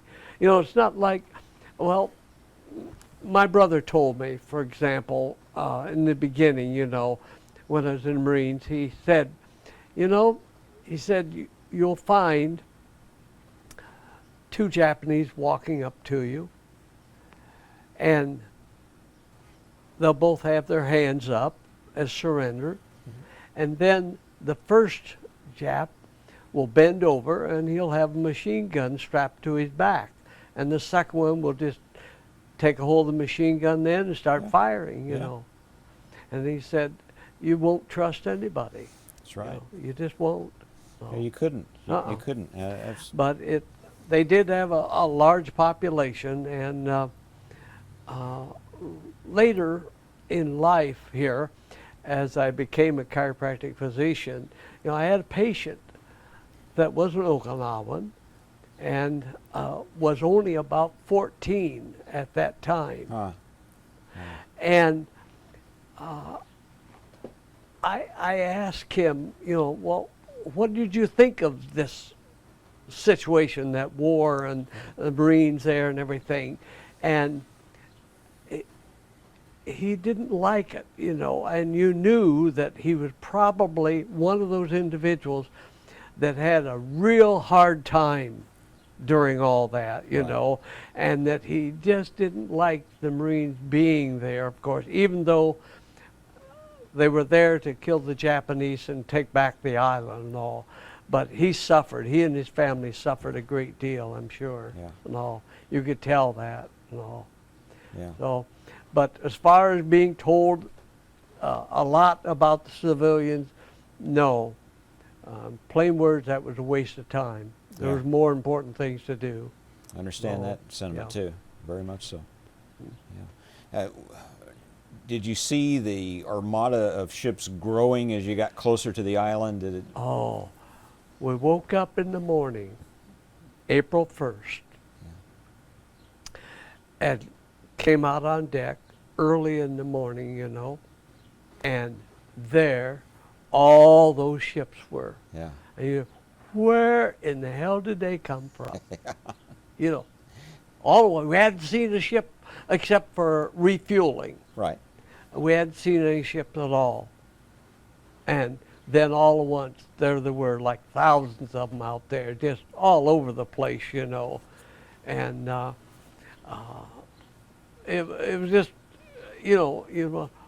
boy, what a thing, Yeah. what a thing. You just never realized how big this was until later on you read about it, of how this was built up into such a consensus of ships and all. Amazing. They had been firing on the island since March 15th. Yes. So on that day, the day of the invasion, did they fire on the island for a period of time before you got in the boats and headed ashore? By the time that we got on boats and all firing had stopped. Right. And so I heard nothing, but it just seemed like that once we got on the island and everything, there was never a dull time when you didn't hear explosions. I can't remember a second that there wasn't something going on all the time of an explosion, And I remember the first night, we walked onto that island just saying, well, where are they, Yeah. Because they were gone at the other end, of course. As I recall, it was a beautiful sunny day. Oh, and it was a beautiful day, April 1st, April Fool's Day, And Easter in Sunday? 4 days, I was going to have a birthday, type of thing. Yeah, that's But true. anyway, it was a very beautiful day, and you just walked on the island, and you waited for things to break loose, but they just never did. And the ones that got on the island, the invasion force just before us had already gone through to the first airfield there and had taken care of that. There's so many stories that keep flashing in your mind on that. You want to go back to it and pick it up again, Sure. But the story goes, and I've read about it, and I've seen pictures, and the first day, somebody doesn't get the word as usual. And a Japanese pilot come bringing his airplane in there and landed, Oops. and walks out on the wing and looks around and says, something doesn't look right. Yeah, something doesn't look right. And by that time, of course, then he's just riddled with rifle shots, in that respect. And a few days later, of course, I never knew about it, that there was a group of suicidal group trying to come back in, and that was all broken up, But the first night, after we dug in as far as we could go, there was a plane came over. We could hear the plane high. And then all these ships started firing. And it was like the biggest 4th of July celebration you had ever seen, you know, with the tracers going up. I mean, it was just thunderous, you know. And you wonder how in the world anybody could ever survive that. And I don't know if he did or not. We didn't see him, you know, like in the movies, as if he's shot and spirals down or something, spirals down. But that was the first indication that all those ships were still there and going to stay there as long as they could, you know. Right. And except their part in this whole thing was keeping us supported, keeping us alive. And I know that I didn't notice it so much in the first couple or month and a half, but the last month of the invasion and the combat, I don't think there was a second at night that the whole island wasn't lit up with these flares, you know, that lighted up the island, you know. And as soon as one flare would go out, there would be another one up there to light up the island. But there would be a few seconds that there'd be total darkness, you know, and your eyes would have to accustom to that. But in those few seconds, then you could see the enemy crawling, you know, and then, you know, light would come on and they would hide, of course, you know. But as soon as that few seconds, they had it timed out just like anybody else does, you know. And they would make their move, you know, infiltrate through you. No. Spooky feeling. It's weird, you know, and spatially, it isn't so bad if you still have a full company of men around or a lot of people around, but as we got later in the campaign, there were fewer and fewer of us, you know, all the time. And the space between foxholes were farther and farther apart, you know, for them to infiltrate between you, you know. And talking about infiltration, you know, I remember one night, probably 3:30, 4 o'clock in the morning, something like that, because what we would do is we'd try to have 3 men in a foxhole, and one in front, one back, one in the middle. And the guy in the middle, he would get asleep for a couple hours, you know. And then you'd change, and then each one of us would get about 2 hours sleep, you know, type of thing. And then after a certain time, why, from 12 o'clock on, you would stay awake all night, you know. And so here I am in the middle, you know, we're all awake and all. And we could see this Jap had crawled into a big bunker in front of us, you know, and was coming up, you know. And I saw this, and I mentioned, pushed the guy in front of me, you know, and he, of all things, you know, it's comical now, but he said, "Halt, who goes there?" Yeah, of all things, you know. And by that time, you know, grenades are launched, you know, and rifle fire, you know, and that was the end of that, you know. But too bad he isn't here today. We couldn't kid him about it. Well, you could have given him a big hard time on that. Big time, you know. But it was just reflex. It came out, you know, and yeah, definitely wasn't funny at the time. Not at the time, no. Not at the time. Was there any resistance at all those first couple of days? Maybe a sniper here or there? That was about it. Yeah. You know, the history of the 6th Marines, of course, is that, you know, as we go in, and then the replacement, which I am in at that time, you know, but the main group, you know, they head north, you know, from it. And so they continue on up there just like gangbusters, you might say, and they had their casualties, but not a great deal, so that, you know, it'd be a simple war if you only had so many of those casualties that we had. And then, of course, they solidified the whole southern tip of the island there, or northern tip, and then we start to push towards the south, and that's when everything breaks loose, you know, and that's when gradually then the replacements start getting filtrated in real quick because of the casualties that were taking place, you know. Now, did you go up on the east side of the island or on the west shore when you went north?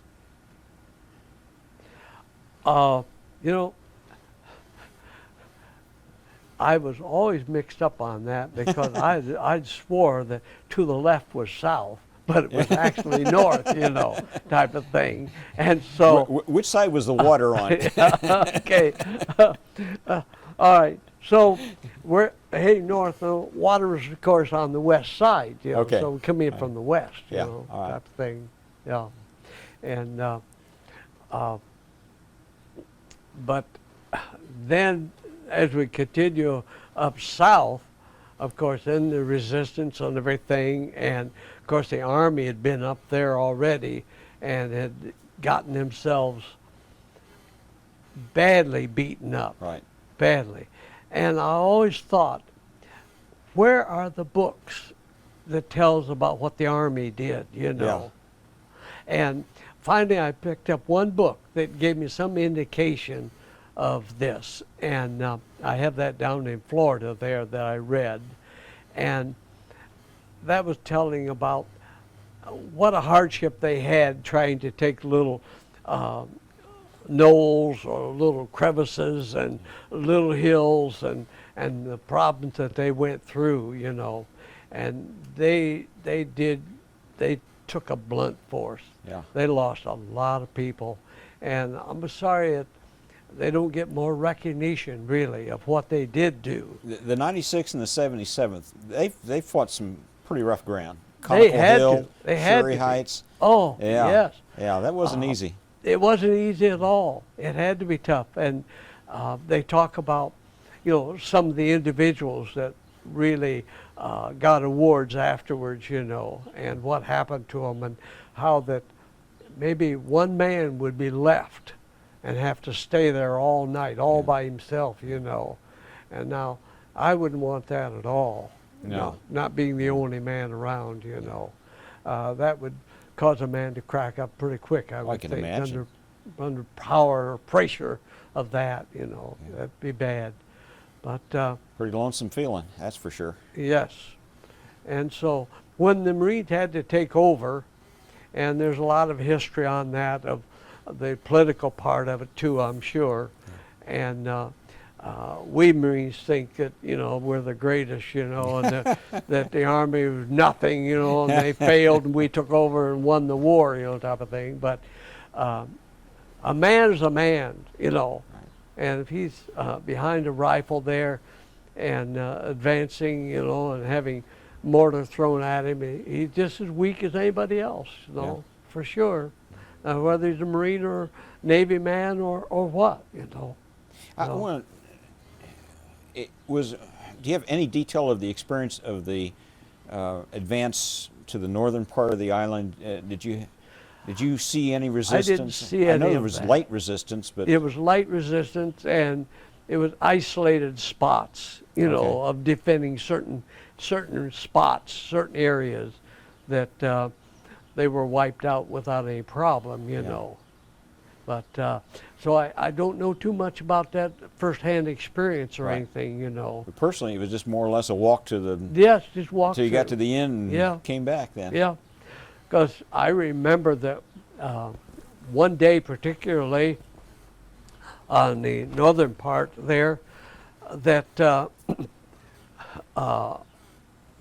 we walked to an area, there was a waterfalls, you know, and beautiful waterfalls type of thing, and man, we just couldn't wait to get the clothes off so we'd take a shower, you know, Yeah. finally, and we did. And then down the road, there was the nicest little house, you know, with sliding shutters, you know, type of thing, and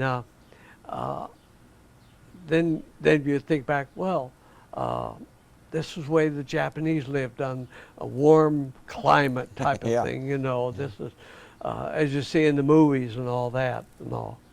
But and you always wonder what happened to that, if it still existed today, even Yeah, type of yeah. thing.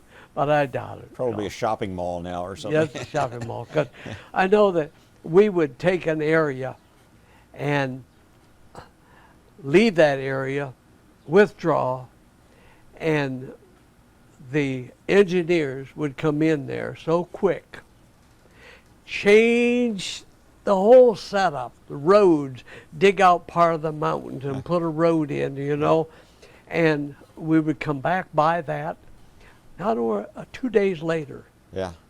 and I would hit the guy and say, "This looks familiar," and he'd say, "Well, you dumb nut, we were here just 2 days ago," and you know it changed so much you wouldn't remember it. No, Engineers are amazing. It CBs is and one. the And of combat course, like you engineers. said, now the shopping malls, there's Yeah. probably a McDonald's sitting there and all that. So it changed a great deal. They reserve Yeah. certain for that. But Yes. for this nice, easy task, relatively easy task that you had at first. I know what I was going to ask. Where were you on your birthday? I know you were probably in the Oh. north there somewhere. Oh, yeah. We were just heading a little bit north. Yeah. And I remember that I made the mistake of saying, "Hey, it's my birthday." Uh-oh. And I had just turned 18, you know, and 18 guys paddled me. You know, it wasn't 18.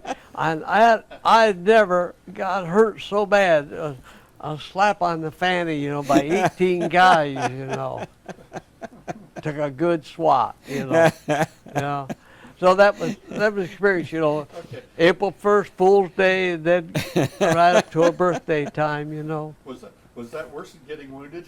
Oh, that was almost It worse. was close. Yeah, I should have gone to sick bay for that. You know, really should have. But And then the history of it changed. Initially, the 27th, the 96th, and the 7th divisions, Army divisions, were in the south, and Right. they were just getting into the Shuri line and, Right, and that's stalled out. right, The 27th pretty much folded. yeah, General Buckner was forced to make some changes. Yeah. He moved the 7th over to the eastern side of the island. Yeah. The 96th was Right. aimed at Conical Hill. The 77th was brought from Aishima to face Shuri Heights. The 1st Marines were right next to them, and Right. the 6th Marines, yeah. the 1st and 6th, Just- pretty much took over what the yeah, 27th took over had then. done. Yeah, no, And on your way down, I hear that there were some impolite exchanges between the Marines and the armies. And as always, always. I'm sure. I'm sure. I don't know exactly what you're referring to, but I'm sure there was a lot of remarks that now we're here, we'll save the day. yeah. I'm sure of that. No. But once you got into it, you probably didn't Oh my! feel as It'd be so better to brave. keep your mouth shut, you know. That's for sure. But on the way down south, you know, gradually, numerous things happened. You know, I remember. I don't remember the chronological order so much, you know, type of thing, but I do remember going across Naha, the city of Naha. Mm-hmm. And there was nothing in that city of Naha any higher than maybe a foot or two of rubble stuff. And there again, I'd say to the guy next to him, I'd say, "What is this? What are we going over?" You know, Yeah. and all. And he'd say, "This is the city of Naha." He said, "It's been completely destroyed," you know. And from all the bombing and everything else has been done, all the artillery, there was nothing but maybe one smokestack standing there, you know, of the winery or something. One of the few And, major cities on the island. Yeah, that was the Yeah, major city, yeah, you that know, of was the big course. one. Yeah, and it was demolished completely, you know. So as we continued on, you know, and gradually began to squeeze Japanese more and more, and they then come out of their holes more, and the fighting just got horrendous at that time, you know, for every man that had a Marine uniform on, type of thing. And all. Did you get involved in the battle for Sugarloaf? No, I didn't. Okay. Closest I came to Sugarloaf was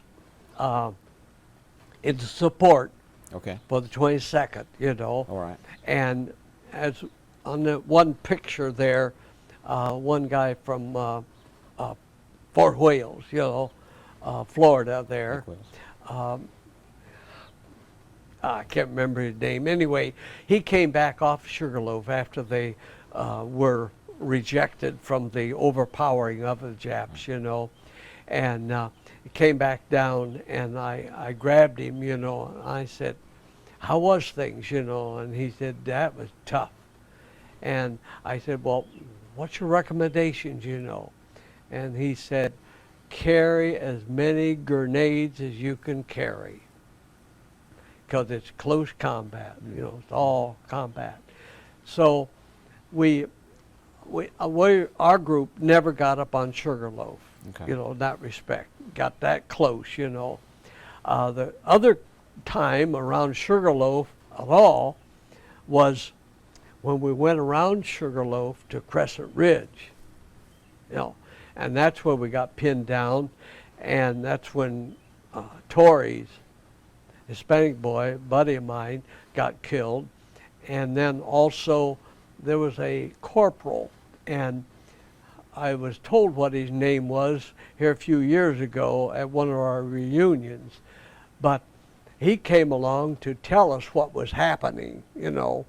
And at that time, our end, I always felt we were doing most of the firing, you know, back and forth, you know, and maybe that's why we got more penetration from the machine gun that was set up there. And anyway, he got shot right in the leg and in the thigh, and it broke the thigh muscle or bone. Oh boy. And he was bleeding, and so after I'd finished with Tori, then I went for him to help him, and I couldn't get his pants leg up far enough, so I was cutting off his pants leg there up to it to put a tourniquet on. And when I did that, got the tourniquet on and everything, why, I think again there was a man that passed out from shock, you know, and could have been saved if the surgical team could have been right there, or something with more knowledge, you know. And I asked this gentleman at one of our reunions, you know, because he was showing a bunch of pictures and talking about things, and I said, who is this corporal? And he said, oh, that's Corporal so-and-so. And he said, last time I saw him was when he had been shot, and there was some little Marine cutting his pants off. And I said, that was me. Yeah, yeah. You know? And so that's what happened on that Crescent Ridge, you know. And of course then they brought a tank around, and the tank gave us support fire, and you could see that they had an ability to penetrate the small areas where the Japs were shooting out of, you know, and they would put a shell right in that, you know. They'd be shooting with their 530 caliber machine gun area, and then boom, and it would explode. So anyway, that took care of all that, and then we stayed there until about, you know, midnight or something, and then the word was that we should evacuate because there was a mass coming towards that area. And we left, went around Sugarloaf, and dug in there, and then went on someplace else the next day, and I can't remember. But what I'm referring back to was that later, after we'd gone through more combat situations, you know, we were withdrawn back, and there was another boy and I took off one day, did nothing else to do.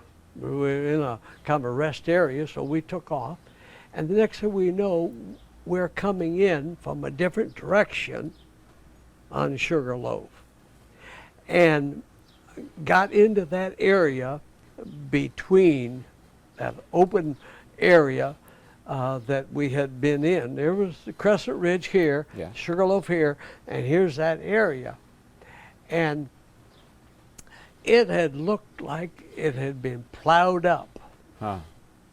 You know, Yeah. there was Yeah. no vegetation by this time. It looked like it had been plowed up, and there were these knee mortars that the Japs used there and other weapons and all.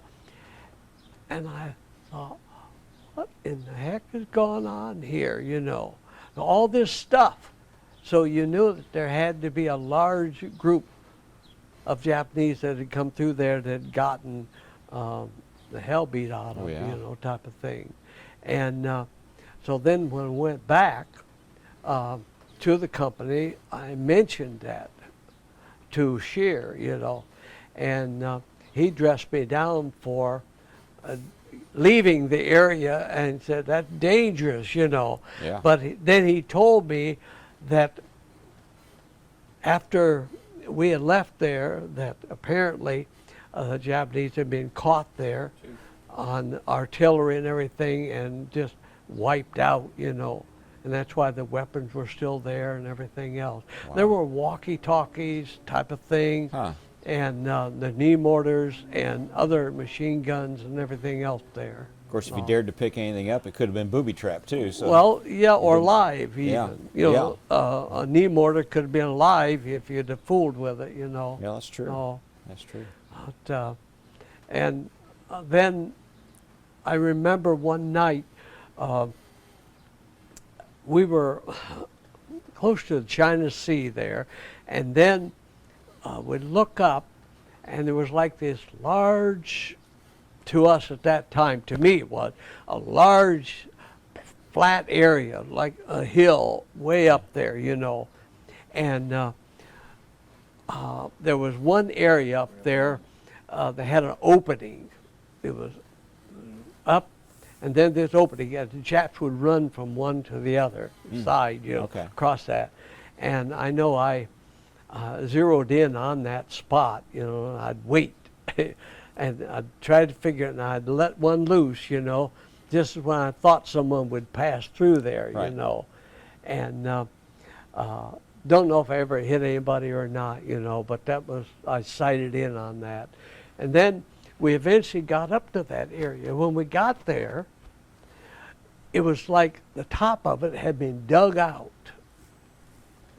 And there was a locomotive up there Holy smokes. with a flatbed on it with a big cannon. Huh. Gotta stop. Oh, for heaven's sakes. Off camera, we were talking a little bit Well, about some of the things you saw. In other words, like on Okinawa, where the Japs were so buried in, you know, and for years they had worked tunnels from one side of the island to the other, from one point to another. You know, they could get to any place they wanted to, you know, real easy. And I remember that the history goes that where we landed, you know, from the west there, Right. that whole area had been fortified terrifically prior to us, you know, maybe a year or more, Right. thinking eventually the Marines will come there, you know, and so we will fortify that. Well, the story goes that the Navy personnel and the Okinawans, you know, particularly I'm thinking of the Navy personnel, for example, they had to actually use pick and shovels, and they built up that whole area by brute force, you know, Right. type of thing. Okay, so now you can see, boy, they're proud of themselves. They've done such a good job building this all up, fortifying it and everything. And then you could just see that the big wigs in Japan, you know, or from some higher archive said, nope, they're not going to do that. They're not going to come in that area. And so now let's move all that down south. Mm-hmm. Yeah. Now, being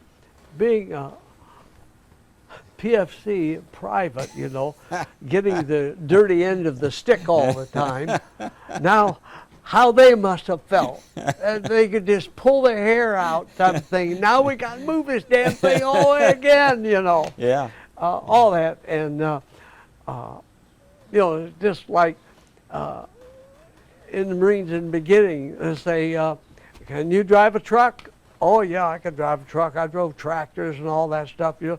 Well, good, here's a wheelbarrow, Yeah, you know, yeah. type thing. So they had to get the same philosophy that we have, you know. Always felt bad about that. But anyway, talking about this big hill went up to, there's a name for it, and I don't know what it was, but anyway, the locomotive was in there, and with the big cannon, and they had, of course, left that because we had overrun it, you know, by this time. But we weren't sure because there was a great big canvas over the locomotive, you know. And by this time, you know, I was carrying a flamethrower. And I asked Shear if it was okay if I torched that, you know. And so I burnt that canvas right off of it, you know, the locomotive there and all. And apparently they would bring that out at night, you know, just before dark or something like that, and they'd pop off a few rounds of that, you know, and then pull it back in. We'd never know where it was then, you know. That's what they did. Well, so, and there again, I don't know of too many men that can verify that because most of them are dead or gone or something, you know. We just don't know. And also, as I recall, during that same time, or just prior to going up there where that was, we were sent back, another guy and I was sent back to pick up some grenades and all. And as we were carrying these grenades back, you know, and we had a rifle and then 2 boxes of these things, the handles, you know, with the heavy, and coming right at us was a Oriental in a ceremonial robe with a big black top hat. Huh. Just walking down like nothing, you know. And we're in shock almost. Here we're all lugging like it, right, and everything. And this guy come towards us, and we let him pass us, you know, just like nothing, because it was like a shock almost. And we looked at each other, you're kidding. And then we dropped the grenades, you know, and we get behind this stone fence because we think he's going to throw a grenade at us or something, but he takes right on. Now, I had told that story, and with this one gentleman from Battle Creek here who wrote up all the stories and all, and that's how some of this material got into that book, The Killing Grounds of Okinawa. I had told that story several times. I had written it. And I got a call one day from a guy in South Carolina. And he said, I know exactly what you're talking about. He said, the same thing happened to us. He said, we saw that guy come through our ranks, you know, just like nothing. And we were just open mouth, you know, let him go. And he said, I know that he went further, and there was a bunch of new recruits, shall we call it, you know, fresh, hadn't tasted combat at all, but that came, then they shot him, you know, they didn't put up with it. They shot him, and that was the end of that. So at least I knew that we just didn't think we saw that. It did happen, you know, type of thing. That would be weird. Yeah, that was weird. That would play tricks on you. And wow. So I remember after that it was just a pinching different companies, the division, and all groups just pinching the Japs closer and closer, you know, and they were surviving and fighting for their life more and more, you know. And I remember one day particularly, they brought ammunition to us by the boxes and gave us the order to just keep firing out there in an area. Just keep firing one after another. Just keep it out there, you know. And there again, you know, some of the guys shot so much that they actually ruined their weapon, you know, at that time, you know.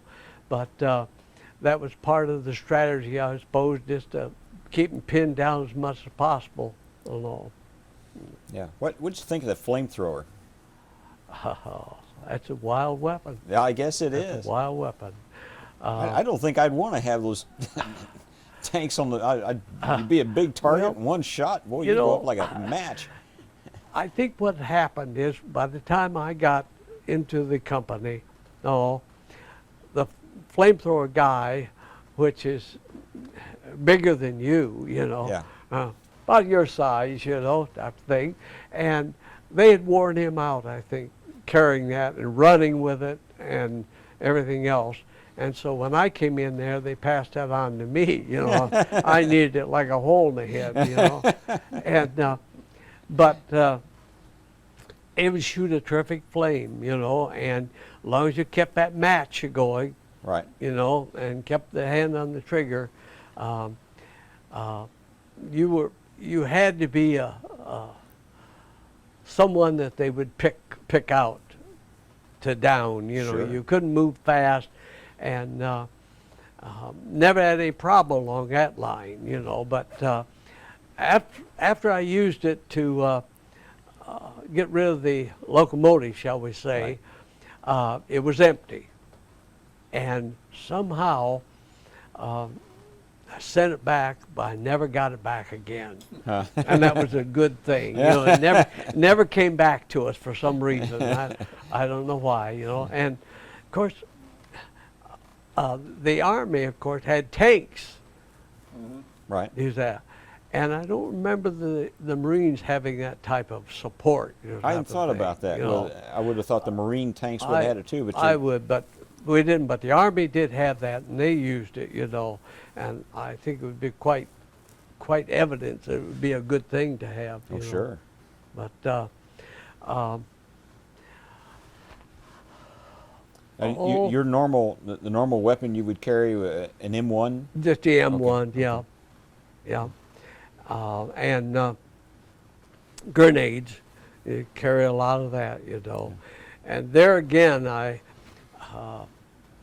would have liked to have had some other type of way of carrying grenades than what we did, you know. It would be nice, you know, to carry enough of them so you could have a wider belt, like across your shoulder or something. It wouldn't cut in so deep, you know.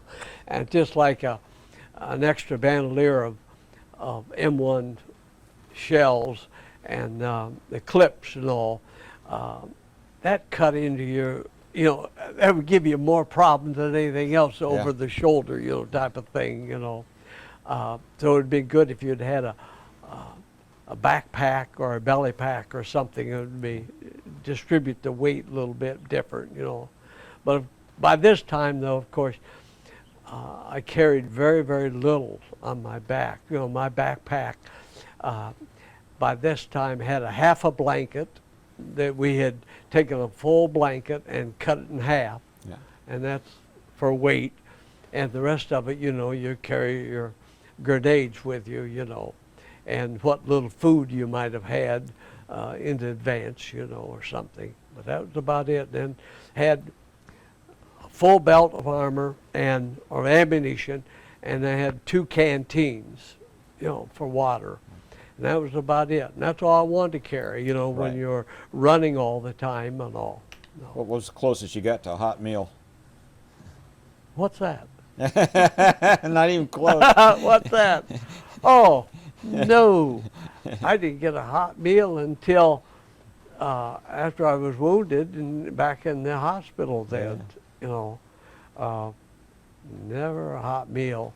I think the closest we got anything to hot was when we took our shovel and turned it upside down, you know, and laid bacon strips over it, you know, over a fire. And that's probably the hottest meal you had, you know. And once in a while you'd take, for example, out of your demolition pack, why, you take some of that explosive out, Mm-hmm. and then it will burn, Yeah.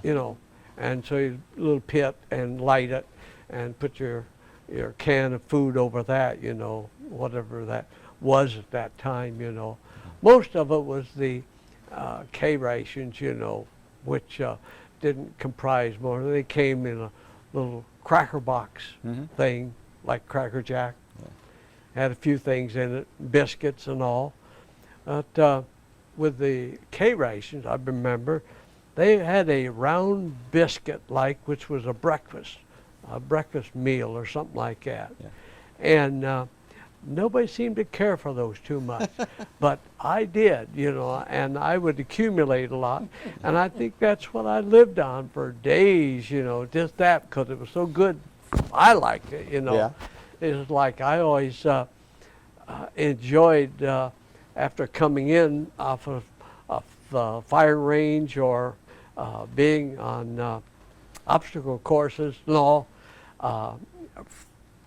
like Friday night, the guys would come in and we'd go to the have dinner, and they'd say, hot dogs tonight. I don't want to do it. I'll take a leave. I'll go in town or something, Well, that was fine. I enjoyed those hot dogs, That was big food for me, type of thing at that time, But that's getting off the course a little bit there. But I have to admit, the biggest problem, two biggest problems that I always worked with, or didn't work with too well, was the fact that you never saw the enemy in masses because they were all underground, And the only time you saw them was when they did make an effort, to keep a hill and you wanted it, type of thing. That was, and also directional. Always had a problem with directional because we were always moving around and all. Right. And I never knew where north, south, east, or west was, type of thing, just almost lost type of thing. And so when Whitaker or some of these guys will talk about this and that, like you spoke about different areas and all, that don't do a thing for me, Yeah. It just doesn't, And like I have a friend who actually is on Okinawa now, and he's a full-timer, and I was trying to tell him this one spot. I said, our back had water, the sea or whatever it was, I said, and then there was a little island right there and all, and then these fence rows of stone, carbon fence or whatever they were, and walkways, and all, and then this large hill up there, and he said, "Oh, they're all over those little islands. They're all over. Which one you talking about?" But probably that was just China Sea there. Probably. And I remember in either Look magazine or Post or something on the cover had that exact area where we were at one time, before we advanced and that little island was there, and it was, I can remember it identical, and I've looked since at the flea markets and all to see if I could find that magazine. Never been able to find it, type of thing. Wow. Oh, no. Yeah, it would be hard to pick out landmarks, and you didn't know the territory anyway, but then right. battle as opposed to what it looks like today is just not even Oh, close. yes. No, it's altogether different. It's just like within a few days, they had put roads in there that weren't there before and changed the whole look of the island. No. I've heard fellows say that the smell was just overpowering, and just so many fellows out there, and it was just hard to catch a breath. Right, true. And also, not only that, but there was never a second that you didn't smell this smell of explosive odor, that thing. Right. Yeah, you're always breathing that, and all over the while and all the time, you know. And I remember one night, particularly when this must have been the early part of Sugarloaf, you know, and helping bring bodies off of there. And that was the first thing I noticed when I got close there, was that smell that I remembered after I shot the shotgun when I went pheasant hunting, you know, Right. that smell, gunpowder, you know, type of thing. And you know, as many bodies as we carried off there and everything, it never really hit me too hard. It did make me scared. I guess the fact that I locked into the fact that it wasn't me. Right. And I said, as long as it's not me, I'm not going to worry about it, Yeah. type of thing, Yeah. you know. And probably the only time I really woke up to the realization that this is a tough situation was when we got into the mortar barrage, you know, and got wounded, you know, from that, you know, and the blast concussion. And even before that, I knew that something was happening to my hearing, because at night I couldn't hear like I wanted to, you know. Right. I felt I should, you know, but the explosion all the time has affected it, you know. And it just seemed, you know, when the mortar hit and everything, and the shrapnel shredded, you know, certain parts of you, and all. And I remember this one night particularly when this happened, you know, and I must have gotten knocked out and was laying there probably, and they thought I was dead. And so they went on, because nobody was there when I woke up. Nobody. It was like disappeared, you know. And I always thought for years later, I said, why did someone come to my assistant, you know? Well, they got things to do too, you know. Oh, sure. You know. And so I remember then hearing another Marine holler, you know, and he had been wounded and been shot in the leg, but it wasn't critical that I recall, you know, because he was functioning quite well and everything, Right. except he couldn't move. And so I was helping him, and the next thing I know is, you know, he's saying to me, he said, I got to go to the bathroom. And oh, he said, will you help me? Now here we are, a situation, you know, Yeah. and he's got to get his pants down and all, Yeah. because he's nervous and everything else like that. And so here I am helping him and having to wipe his fanny, you know, type of thing. Yeah. And shrapnel, I'm in not too good a shape myself, you know. And he gets shot again.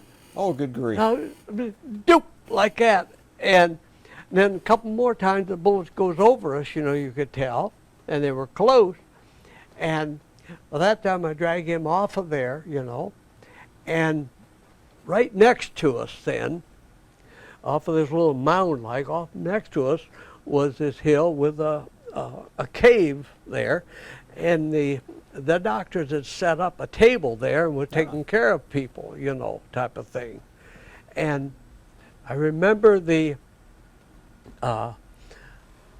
one guy that always was around, seemed to be that I had seen, and he had a 45 caliber machine gun, you know, the brute gun type Right. of thing.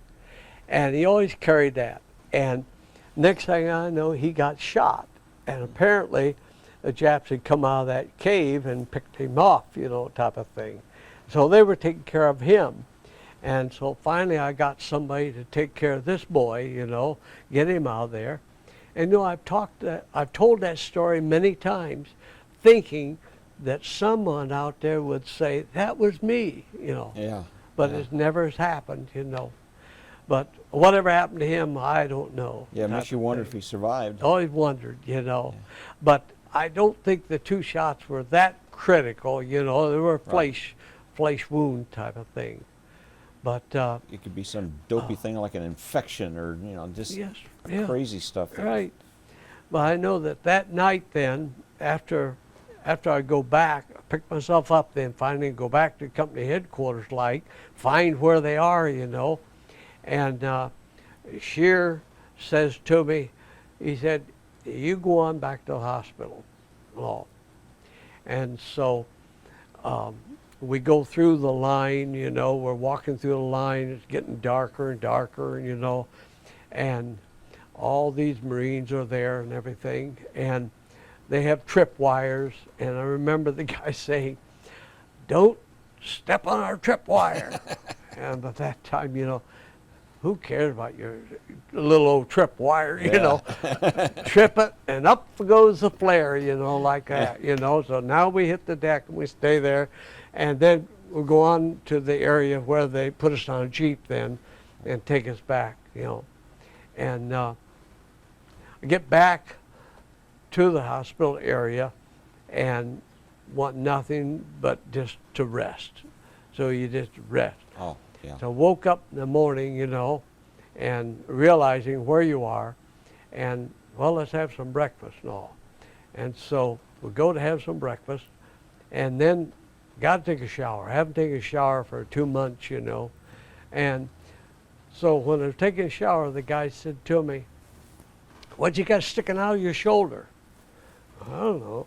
But I had one piece of shrapnel still sticking in my shoulder, you know, that I hadn't felt, hadn't seen, you know, and it apparently was hot when it went in and just solidified things, you know. But no, the corpsman there, he just plucked it out, you know, and that was it. So that was about the end of it then. That was 2 months and 12 days of Okinawa. So where were you when you were wounded? You mentioned Naha. Was it south of there, the Iroko Peninsula or something? It was south of that, yes, in that peninsula. Did you make the amphibious landing on Iroko? No, or? Okay. no. Okay. No, we didn't. Not our particular group. Right. No. I know it wasn't everybody, but there were a few that did. Right, that did that. Yeah. Didn't make that. No. And actually, right where it was, I can't tell you exactly, real intelligent-wise, except in the southern end of Okinawa there, you know. And when the squeeze was on, and it had to be close to Shuri Ridge, you know, all that. Right. No. Yeah. And And it did, you know, after the 12th, not too much went on after that. could you hear it coming in, the mortar round, or did it? I've heard fellows say you don't hear it; it just boom, and it's there. Yeah. It just there. All I knew is that something had happened. That's all I knew, and all I knew is that it seemed to be like darkness, and then all at once you woke up and nobody's around. Yeah. Where there were seconds, or what I called seconds before that. No. Were you feeling any pain at that point? Something hot, something that, like you've been hit with a ball bat or something? Just been hit with a ball bat. Yeah. Yeah. Just like the wind knocked out of you, you might say. Okay. No. And that the will had been taken out of you. You know, like when you lose a sport contest. Right. Then all at once you've lost, you know. But it just like the will had been taken out of you. You don't have too much fight in you right at that time. That's a good description. I hadn't heard it said that way. That's very unique. And I often said that if I had it to do over again, the squad of people that I'd been around, I would have taught them something different. You know, I'd have taught them that when you get wounded, don't give up, you know, type of thing. Because it does take the life right out of you momentarily until Right. you wake up to the fact that, hey, I got to save my life, you know. But if a person could have been more one-on-one, say, hey, now this is what it's going to be like, you know, type of thing. So get with it and get your mind going like you should be and come to life because you got things to do, because you got other people to protect. Because so many times, you know, you can just see it that once somebody gets put out of the picture a little bit, they're done. Right. They're done, and you're on your own after that, you know. But they're no help to you, you know, and they're like a weak kitten type of thing, you know. Yeah, I can understand that. So, how bad were your wounds? You mentioned hearing loss. Was that from the mortar or just from the blast concussion? Okay. Yeah, the concussion apparently that took place at that time, you know, when the mortar exploded and all. Okay. And it got shrapnel in the legs and into one shoulder. But mostly the concussion and the hearing problem that really developed bad, you know, in that respect and all. Was the hearing gone altogether or just badly damaged? It was damaged badly, Okay. not altogether. I know Not- some fellows say that for an hour or two they don't hear anything. Well, that is probably true, but I don't recall that exactly because Yeah. he didn't have a lot of outward experience except that Right.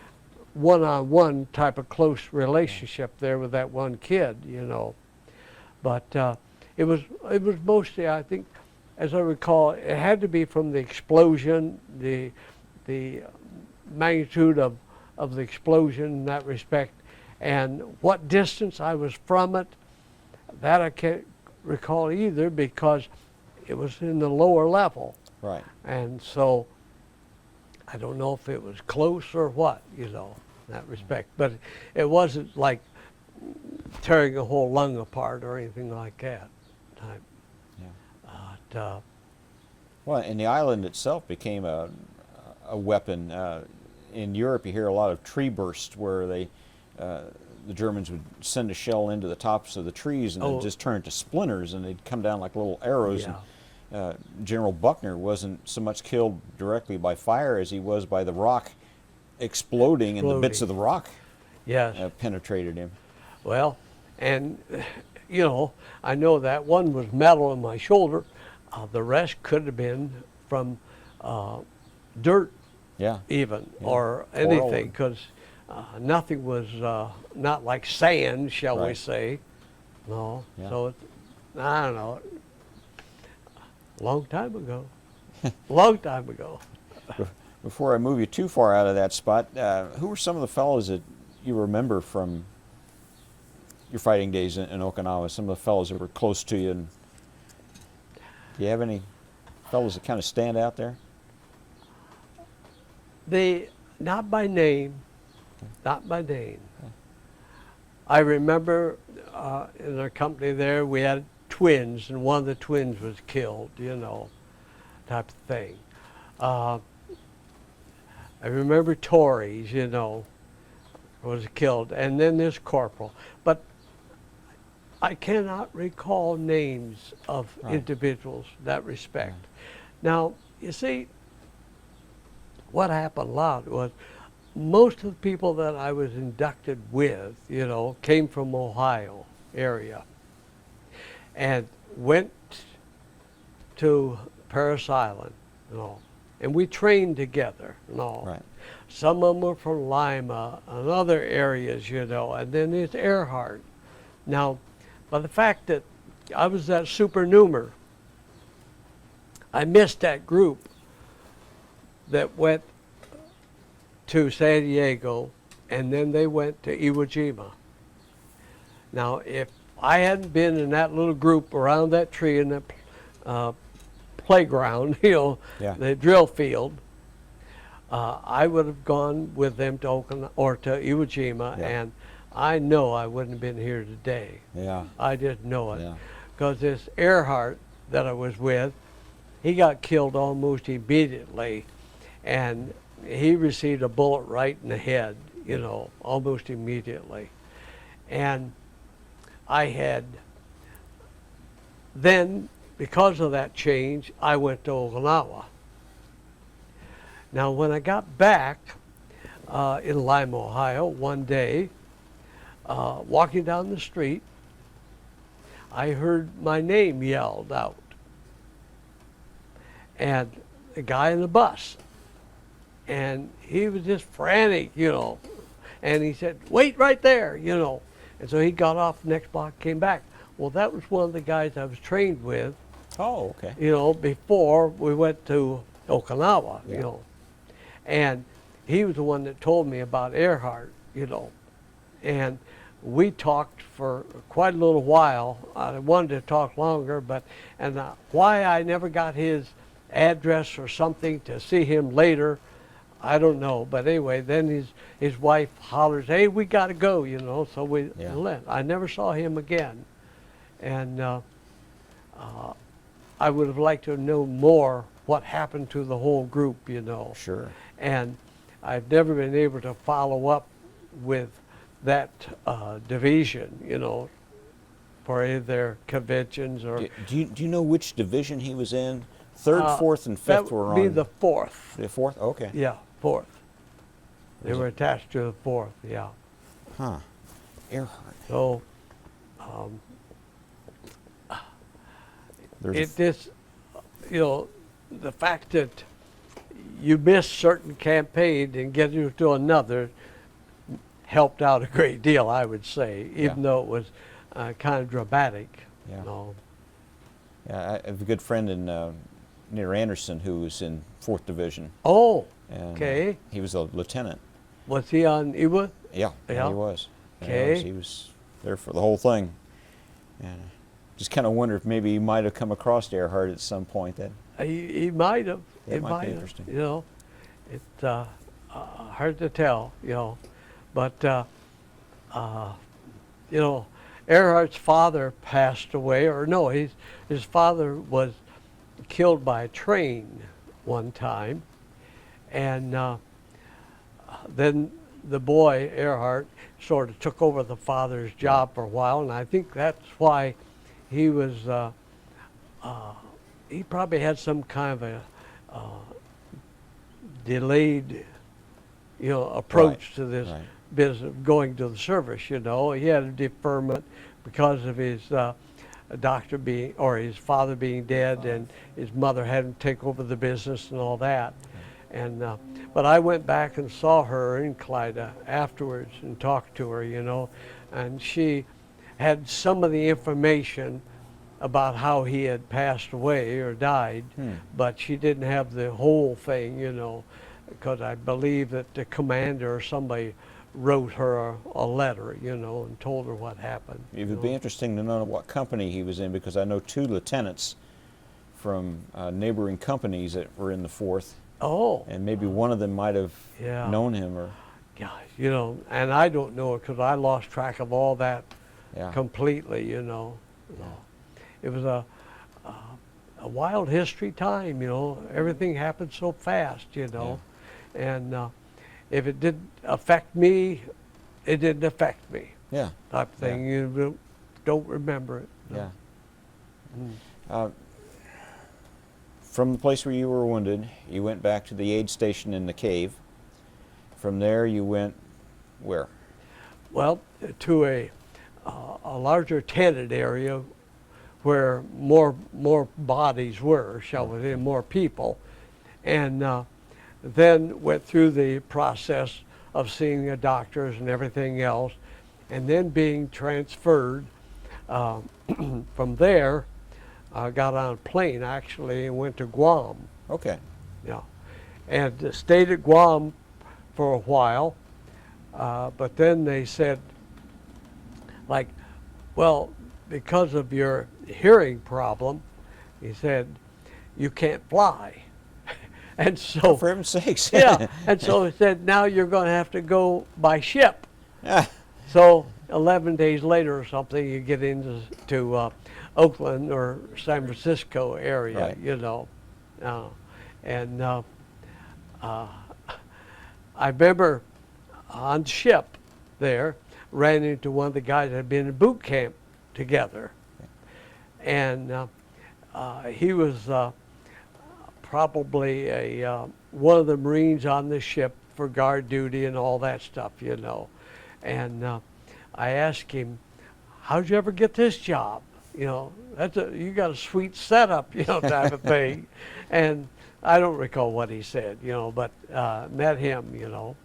And then came back into Oakland, California, actually, and went through the hospital chain of they take you from the hospital and give you a week of real pleasure stuff, whereas they had taken a hotel, you know, and taken it over on the beach, you know, and you got your beach life, get you back somewhat normalized, you Right. know. And then from there, by train, went to Philadelphia, you know, Pennsylvania. Were you on deck when you went underneath the Golden Gate Bridge? Don't even remember that. Yeah. Don't remember that at all. And I know- Probably.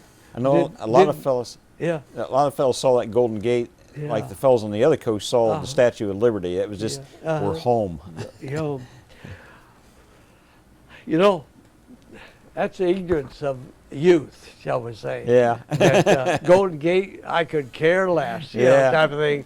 Long as I'm back on land, you know, Yeah. United States, you know, type of thing. Yeah. Can't recall the Golden Gate at all. Yeah. No, not at all. Some had a very strong effect, and others were like you. It was just another thing Right. between me and where I want to be. That's it, exactly. Yeah. One of the greatest things, I think, coming through by train was they came right through Lima, Ohio. My home almost, you know. And we're allowed to get off the train. Oh, no. But they stopped there for some reason, you know. And I was able then to, I guess it was USO help would come out to the train, you know, type of thing. And I told her, I said, hey, I have a sister. She's a beautician, and she works for such and such salon or something like that. Her name is Doris, you know, Wells. Yeah. And I said, call her and tell her you have seen me, you know. Yeah.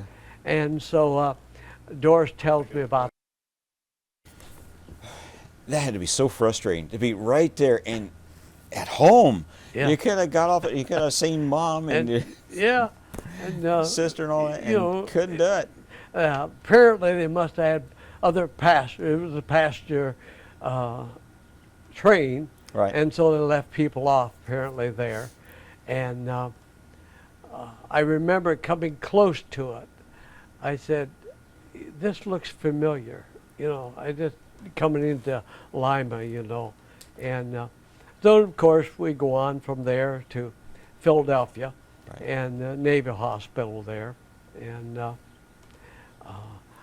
that was a good experience in the Navy Hospital. Yeah. We met some fine people there, naval officers that were down to earth, shall we say. They weren't quite so spit and polish, Right. you know.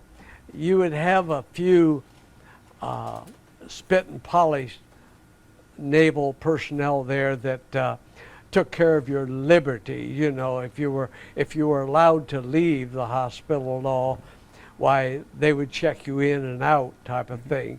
And they had a way of one room, and you'd go into that room, and you'd sit down until they would release you, shall we say. And when you came back, the same thing. You'd have to come in that room, and you'd sit down. They wouldn't do anything.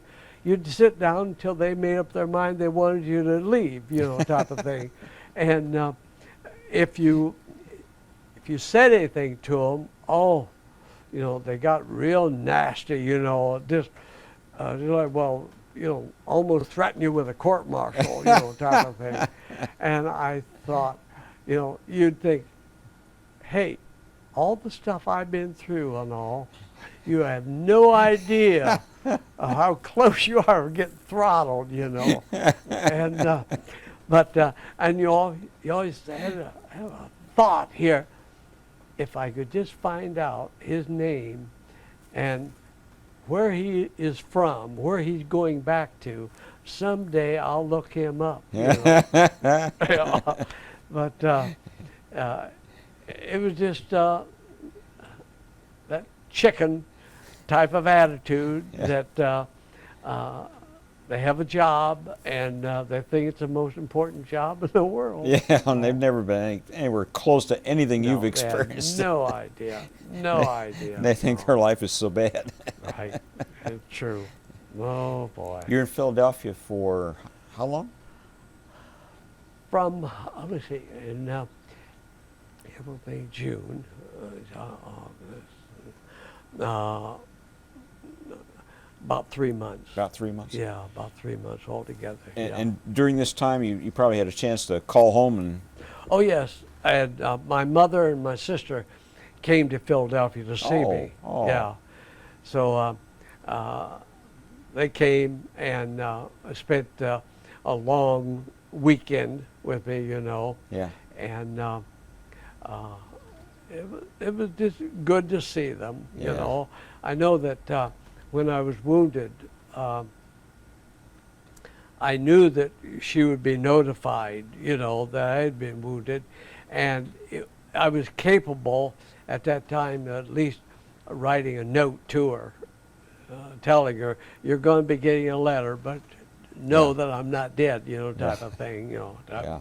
So, but anyway, they came and spent the time and made me actually see some of Philadelphia that I would have never seen, like the Crack Bell Yeah, and all the Independence Hall. Liberty Bell and a few of the historical spots that I had no desire to see. I was more interested in other things than that. Yeah.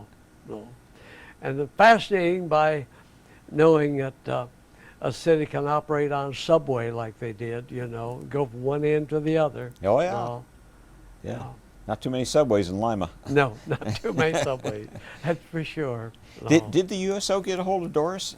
Like you'd said from the train, you said. She was called. Okay. And then she wrote me that she had been contacted. Oh, for heaven's sakes. Yeah. Good to know they followed through on that. They and didn't followed just, through, and I remember Doris telling me that that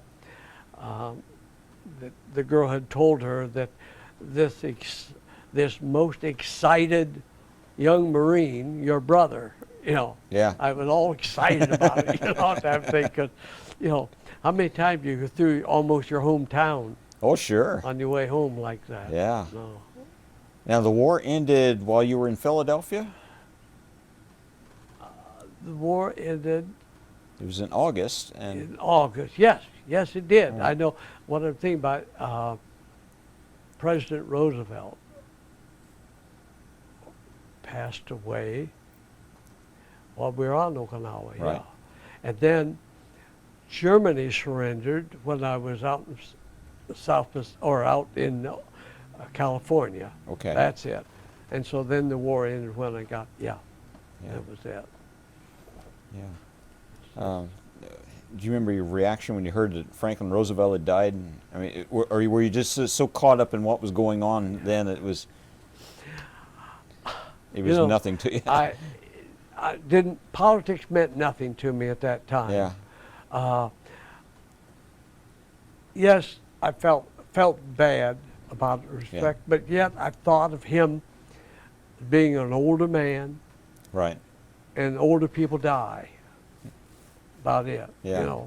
And that I knew that he had done something for the United States that most presidents hadn't, and particularly WPA, Yeah. and some of the CCC camps, Right. And what they had done to the community, because in the farming community, there were a lot of people were hard fixed, you know. Oh, yeah. And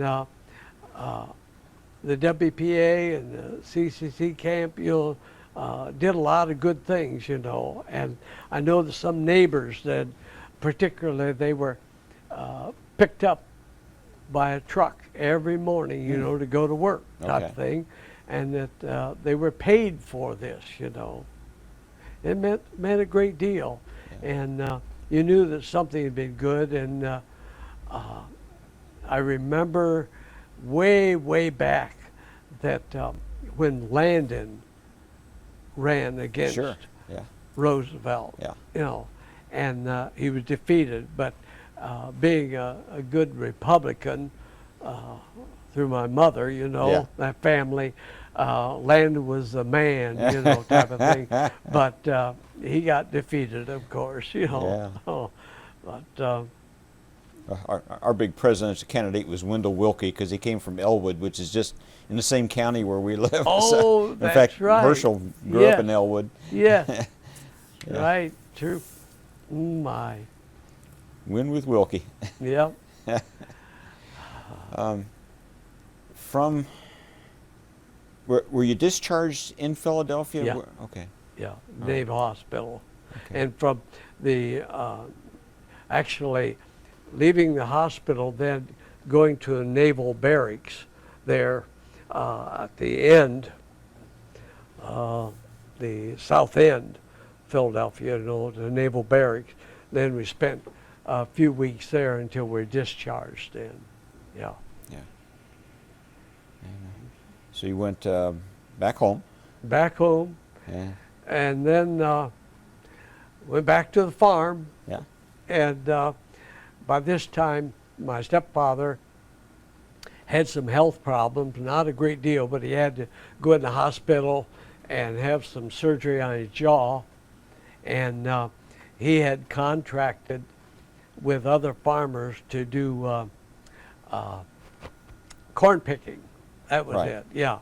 And so I had to take over that job real quick, you know, type of thing. And we're the only ones around with a tractor big enough and corn picker and all that. So used to go out the first thing in the morning, you know, before daylight, you know, and the biggest job I hated was to put grease on a corn picker. It had more zerts, and at that time you didn't have an insert just to slide in, you know. You had to get it out of a 5-gallon pail and dip it in. Oh, what a mess, you know. Yep, that's it. Slide that up there. So anyway, did that, you know, for quite a few weeks, you know, till the season was over with. And then we, or Jack, my stepfather and mother, decided they'd go to Florida. And so we went to Florida then and stayed there till spring, and then came back. And then he gave me the proposition of going ahead and buying the farm, taking over, or what. And by that time I said, no, I'm going to go to college. No. Okay. Now, can we stop for a minute? Sure. Okay. Gotta go. Yeah. Go. Okay. Take off from where you were there.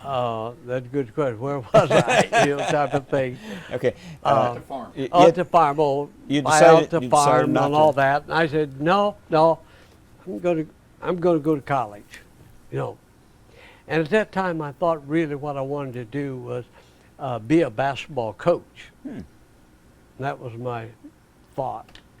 And then my uncle, Uncle Zoid particularly, I knew that he had always gone to a chiropractor. Somehow I just knew about that, you know. And I asked him, I said, you know, would I make a good chiropractor? Yeah. Okay. He said, yes, that's a good thought. He said, you ought to do that. And so I visited one of the doctors in Findlay, Ohio, where I was living at that time. And by this time, the farm had been sold and everything else, you know, and that was all liquidated. And so I talked to this doctor, and he recommended that I see Lincoln Chiropractic College in Indianapolis, Indiana. Okay. And which is no longer there. It has now since merged with Lombard, Illinois, the National Chiropractic College. Okay. And so I visited the college for a day or so, and just to see what was happening, the classes and all. And I decided, this looks like a profession I would like to be in. So I signed up the GI Bill and all that. And then in the fall, I showed up at the door. Now, I started under a GI Bill, and then by this time, the disability thing kicked in for the Purple Heart law, and then I came under a different law, Public Law 16. And then that was different than GI Bill because it would support you longer for a period of time, and you would get more money each month and better qualities, you know. Right. So under the Public Law 16, then it would give you as many months as you needed to finish your education, you know. And I chose, you know, chiropractic in that respect. If I had chosen another profession, an engineering or anything else, it would have paid for it if I'd had to go for 6 years, or even if I'd gone to be an osteopath or medical physician, you know, it would have paid for it. No. So I went to Lincoln and graduated with that, and then came back to Michigan, set up practice in Battle Creek. And that makes it awful quick, you know, type of thing, just graduating and all.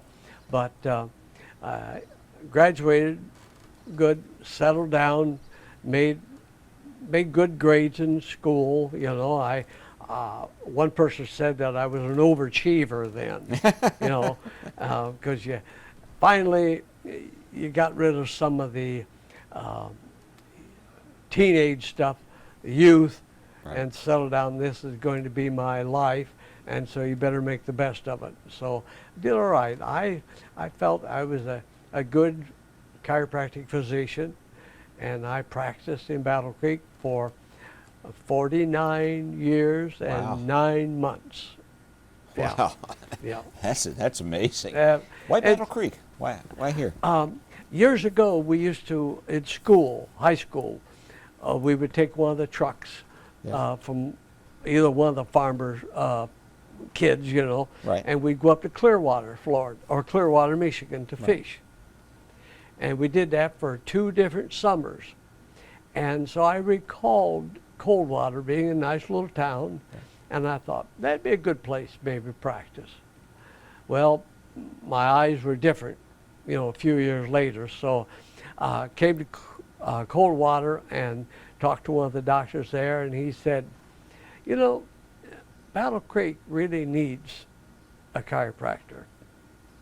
And he said, a lot of them have been there a lot of years, they're about ready to retire, and they need new blood. He said, you ought to think about that. So I came to Battle Creek and just said, well, it's as good a place as any. That's about the way I chose it. I didn't scientifically figure out the population or versus this or that. I just said, that's it, I'll make it. So I have been here. Sounds like you did pretty well then. Yeah, not bad. It's been good to me. I've worked hard for it and enjoyed it, and I'm glad that I'm retired because I see these doctors now having to struggle with the electronics, the shall we say, and all the codes and everything, and the way the health system has changed and all, and they have to buy programs every year to keep up with everything, and they usually have a girl that files everything, and then another girl to help out in the office, and there's other expense and things that I never quite had quite as much. Right. I got into the profession at the right time and out of it at the right time. I got out of it at the time when computers were really coming into fold, Right. and you could start filing internet type of thing online, and it wasn't as much paperwork. Right. But now, when I finished practice, why, I'd say 95% of all the income that came in through insurance companies through a check. Okay. And maybe 5 or 10% was cash, patient pay. So that's what happened, different. Now, it's 100% check, I think, always that way. Probably made a lot of good friends along the way, too. Oh, my. lot I of start special counting patients. that. Yeah. Oh, a lot of good friends. I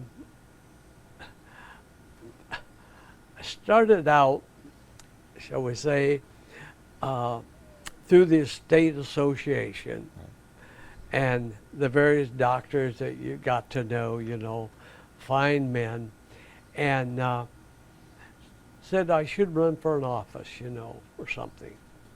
And so I think the first office, naturally is sucker list, get a secretary's job, Yeah. Everybody needs a secretary, But anyway, I fulfilled all the offices, secretary, treasurer, and the board and everything else, vice president, and then president of the state association for 2 years. And those 2 years were very critical for this profession, way back in 75, 76, Right. Very, politics were really bad, and the health code changed and the law changed, and finally, I think just now they're getting back up to where they were before, They were knocked back so far because of the political regime, and the medical profession is powerful, and they have never appreciated chiropractic, and chiropractic has proven itself to be helpful, beneficial, and it's here to stay. There's no doubt about it. No. But in those years, you met a lot of interesting people, good people. A lot of them have come and gone, And the one doctor who was vice president under me, I talked to him a couple years ago, and he's in Dearborn, and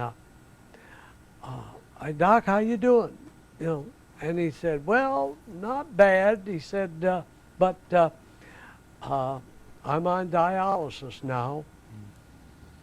And he sounded weak, type of thing, And since that time, I wasn't told, but I'm sure his name is not listed anymore as retired, so I'm sure he's passed away.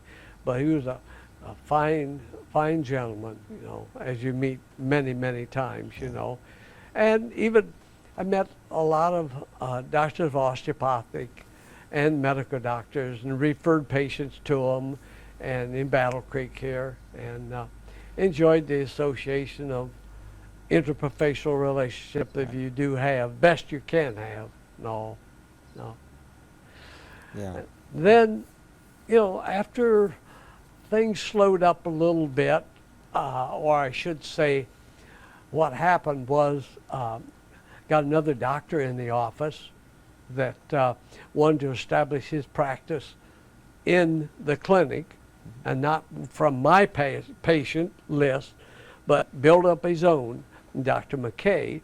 And so he has purchased my practice and is renting the office now, and is taking over the patient clientele and all that. So doing a fine job. Probably building up better practice than what I ever had, probably. Well, it sounds like you had a great life. Yeah. And then, big thing that happened then, of course, is I got involved with the Purple Heart Association, local chapter, and became commander of that for several years. And then moved into the politics of the national organization, and ran for the finance committee, and was on the finance committee for 8 years. And that I had my run of that, and now with the advent of the wars as they have been, and more Purple Heart people coming forth, why the Purple Heart organization is growing more and more of younger people, Right. which is taking over and doing a good job. That's good. Type of thing. Well, good and bad. And you don't want people wounded, but at the same time, it's, Well, yeah. it's nice to have. That's right. It's nice to have young people blood stepping into up. your profession, type Yeah. of thing. Yeah, right. But I was backing up somewhat. I married Blanche Odom, Okay. was her name, and she had a sister, mother and father, of course, and we had 3 children during that marriage. And first of all, I had a daughter, Yeah. Lisa Gay, and she now lives in Denver, Colorado. And then Gregory Jonathan, the son, he's in St. Louis, Missouri. I just saw him last week, And then Amy Ellen, and she lives over by, let's say Southwest Michigan. Okay. And when I'm trying to think of the name, it dawns on me, but it's where all the apple orchards and the peaches and all the fruit and vegetables and Right. everything else gone. And she and her husband, they have an auction business. And Lisa graduated and became a,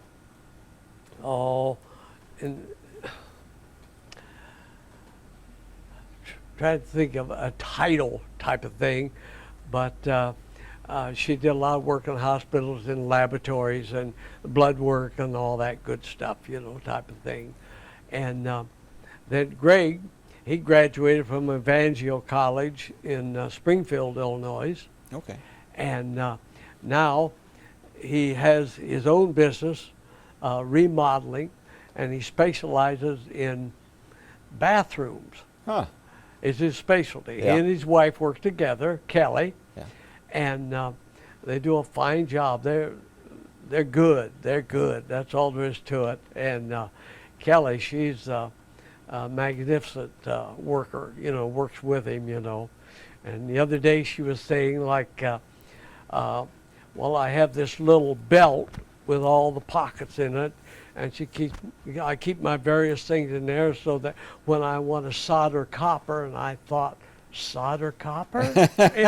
So she does a good job of helping him out and all.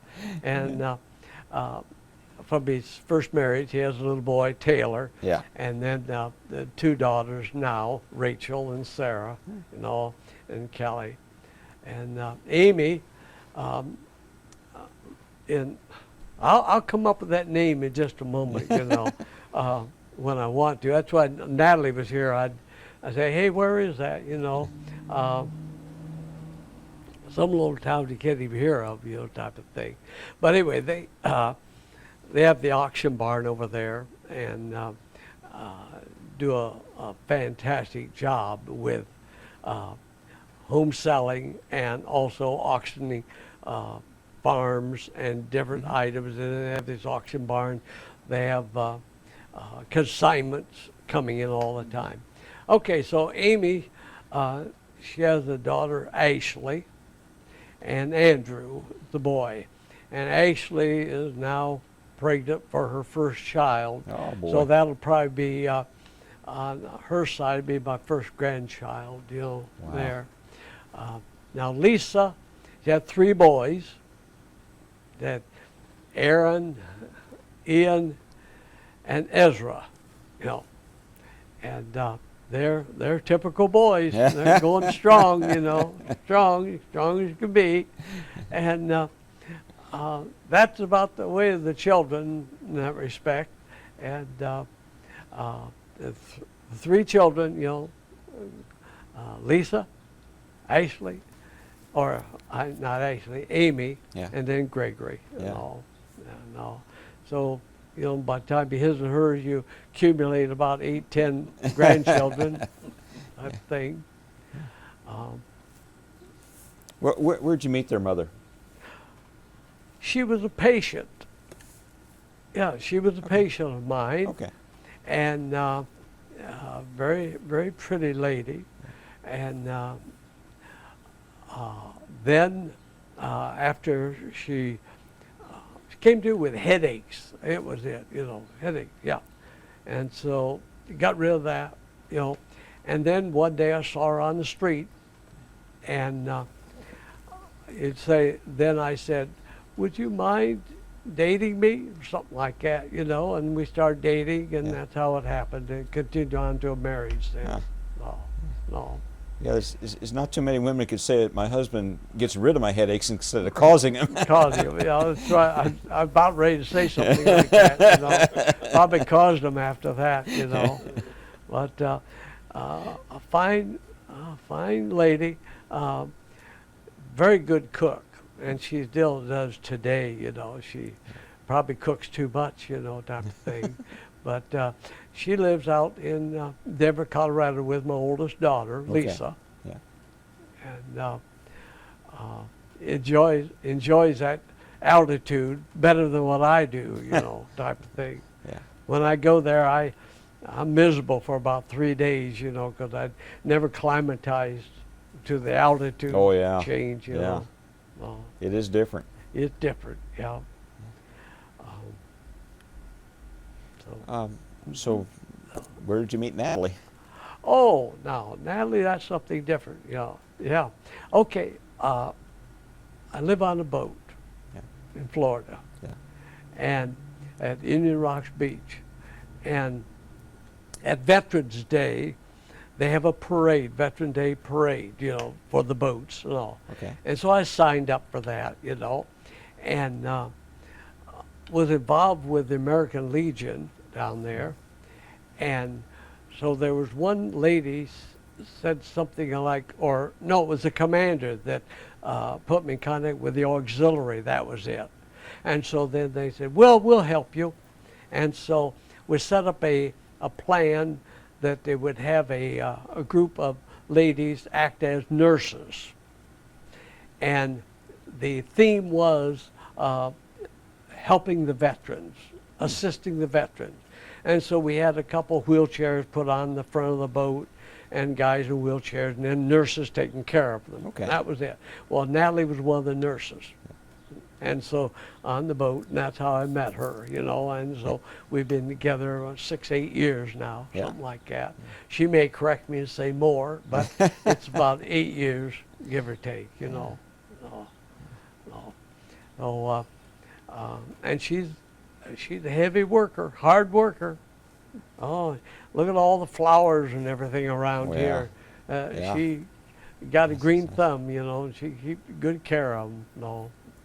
Yeah, we've killed about every flower that ever came within 10 feet of our house. Oh, really? Green thumbs we do not have. Oh, I see. Well, some have it, some don't. Unless you count dandelions. Well, oh yes. Well, that's something there's an opening that you can treat those things, like in March, April. Mm-hmm. And if you don't feed it at that time the right stuff, you're in trouble. Yeah. So we have some kid, I buy the stuff and have it waiting for him. And so then he treats it, about the 1st of April. And we hardly have a dandelion in the yard anymore. So works out well. I have something I never thought I would establish or have, was the complex that I have here. This house was originally a farmhouse and on about an acre of land. And I converted that to an office and then a home, and then built a clinic on the side. Right. And then later on, what used to be my office in front of the house is now a beauty salon. Okay. So I have a beauty salon and then have the doctor's office here. Right. So I have 2 incomes coming in, at least at the present time. Right. You know, because you never know what happens to businesses. They can sure. change, you know. But so far that I never expected to retire with having something like that coming in all the time, you know. It's a nice arrangement. It's Yeah, a good very arrangement. good. And then I still have all this living quarters to come back to for Right. 3 or 4 months Yeah. of the year, then the summertime and all. So it's, I never planned on. I really expected seriously of working until I died in the office. I Right. never expected to retire. And it just happened that this young man called me one day and said, Doc, he said, I would like to build up a practice in an office, not take your patient away from you, but build up my own, you know.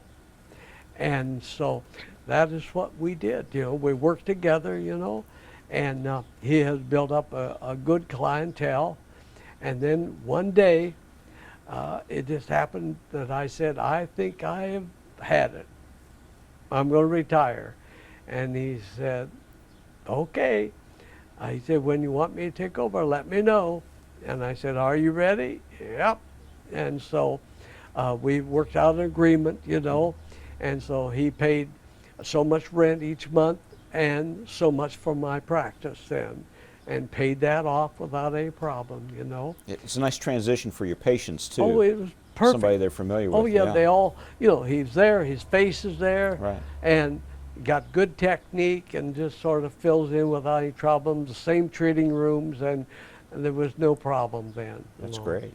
That's So great. it did work out real well. And then a beauty salon, set that up, and for years I had this real close friend, Dr. Meltenberger, and he had a practice over on North Avenue, and I was the one that encouraged him to become a chiropractor. Took him out of high school, and I said, what are you going to do when you graduate? He said, oh, probably get a couple years of college and then work for Grand Trunk Railroad like my father. I said, no, you're not. You're going to be a chiropractor. So I sent him to chiropractic college, told him what to do, took him down there and enrolled him and everything. Yeah. And he came back to Battle Creek. And for 20 years, we had lunch together every Tuesday. Huh. Yeah. And been a great experience. And so talking about that, of course, then here a few years ago, he developed a lung cancer and he passed away, you know. But his wife was a beautician. And so she is the one now that has the beauty salon. She's in charge of the beauty Okay. salon All right. and all. Well, that all connects nicely. So that's the connection there. His ex-wife is who's taking care of that, you know. No. Is there any part of your life that we haven't covered that you'd like to have included on the film here? Well, we might talk for a second and something will give me some ideas of what it might be a void or something Well, it like sounds that. as though you've covered just about everything. Your associations, your family, the service experience and everything.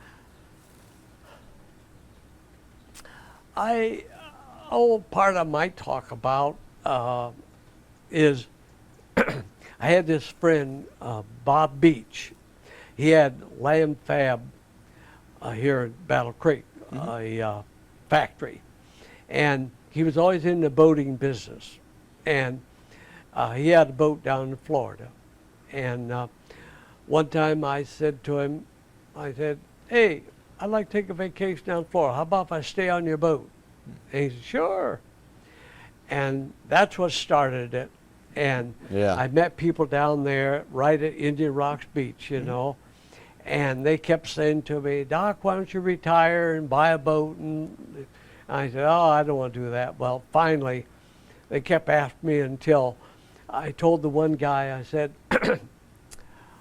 if you find me a boat that would be right for me, let me know. I thought that'd get him off my head or my back. You know. Well, he left, And 20 minutes later, he came back with this little portfolio like, and he started leafing through it, you know. He said, now these are all the boats that I take care of and have. And he said, here's one boat that looks good. He said, you should think about that. Well, then I bought it and started living on that, you know, for maybe 1 week, and then pretty soon 10 days, and then gradually matured to more of a point that I finally retired, you know. And so now I have a boat down there that Natalie and I live on, and have a diver come once a month and clean the bottom of the boat and keep it nice. Have neighbors on each side to keep an eye on it when I'm not there. And it's located in a genuine area, nice area. There's a big Holiday Inn with this harborside marina, and you have Jim Iguanas on one end, and you have Brewmasters on the other end, and within walking distance you've got restaurants all over the place, you know, so you really wouldn't need a car. You know, you could just come there and walk around, and if you want to go to the grocery store, you can go walk to the grocery store if you had to, or take a cab and come back. But it's real nice, and they have facilities there so you can park the car in the shade or under the garage, you know, in the garage, and works real nice. You know, it's a good life type of thing. I'm not sure how long I'll do it, but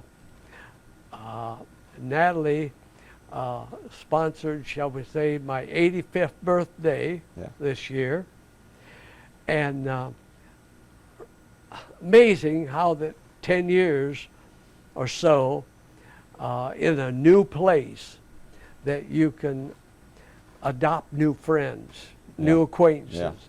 And so we had about 65 people show up to that birthday party. Holy smokes, wow.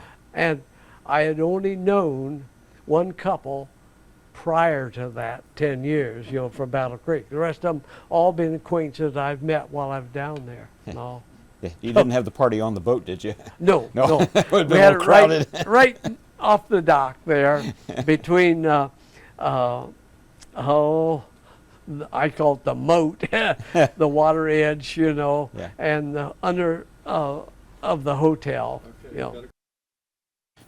Off camera, we were talking a little bit. You want to say something about the VA?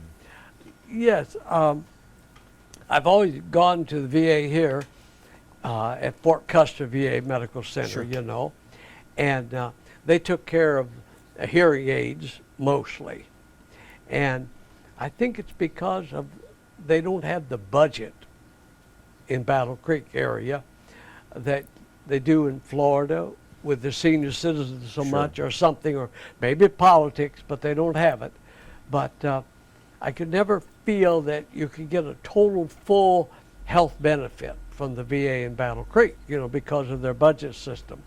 But they take care of the hearing aid problem without any problem, you know. No. Okay, so now I'm retired, I go to Florida.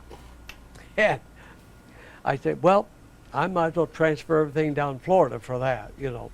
So I did that, you know, and they had a complete different setup, you know. You started there, and a process of indoctrination, and you go through a process where they take everything down, give you a good physical and all that, you know. And I went there for the hearing aids, got new hearing aids, of course. And then they referred me to a primary care physician, Dr. Hall, and in the geriatric division of it. And he and I got along just fine. You know, he accepted chiropractic on the basis, you know, without any trouble. And he kept saying to me, Doc, he said, is there any problem we can help you with? And I said, really, you've done mostly the hearing part of it, you know, and the physicals and everything doing fine. And he said, well, are you sure? And I he said, if there's anything else, just let me know, Yeah. He kept after me. So finally I said to him, Doc, yeah, there is something. I said, I'll eat a breakfast, and then I'll go out and work, bend over and do a lot of that. And I said, I will throw it up real quick. Huh. Every morning that would happen. Oh, my So word. finally, after a while, you don't eat breakfast. You know. Sure. You wait till about 11 o'clock before you could start eating something. And he said, oh, well, we can take care of that, And he said, just epigastric reflex type of thing, like heartburn, all that stuff. He said, we'll fix that up. And he gave me these little capsules, and I have not thrown up since. Huh. Wow. That took care of. No problem. Oh. And so they have been terrifically good. He checks all of these patients about every 6 months if they don't have any immediate problem.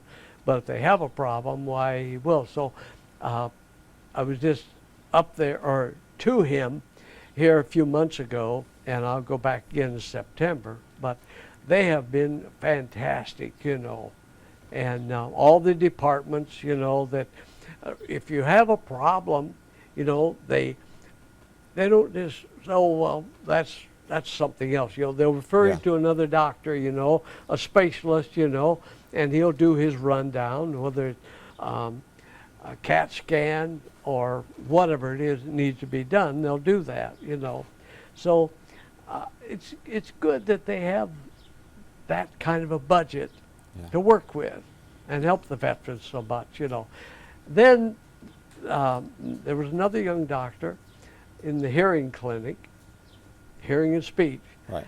And one day he put a device on my head like a clamp with a little thing, a little square box on it. And we were just talking and all, and I said, what have you done? I said, I'd like to have a hearing aid like that, And he said, well, I've been thinking about that. Huh. And he said, have you ever heard of BAHA? No, what's that? He said, bone anchor hearing aid.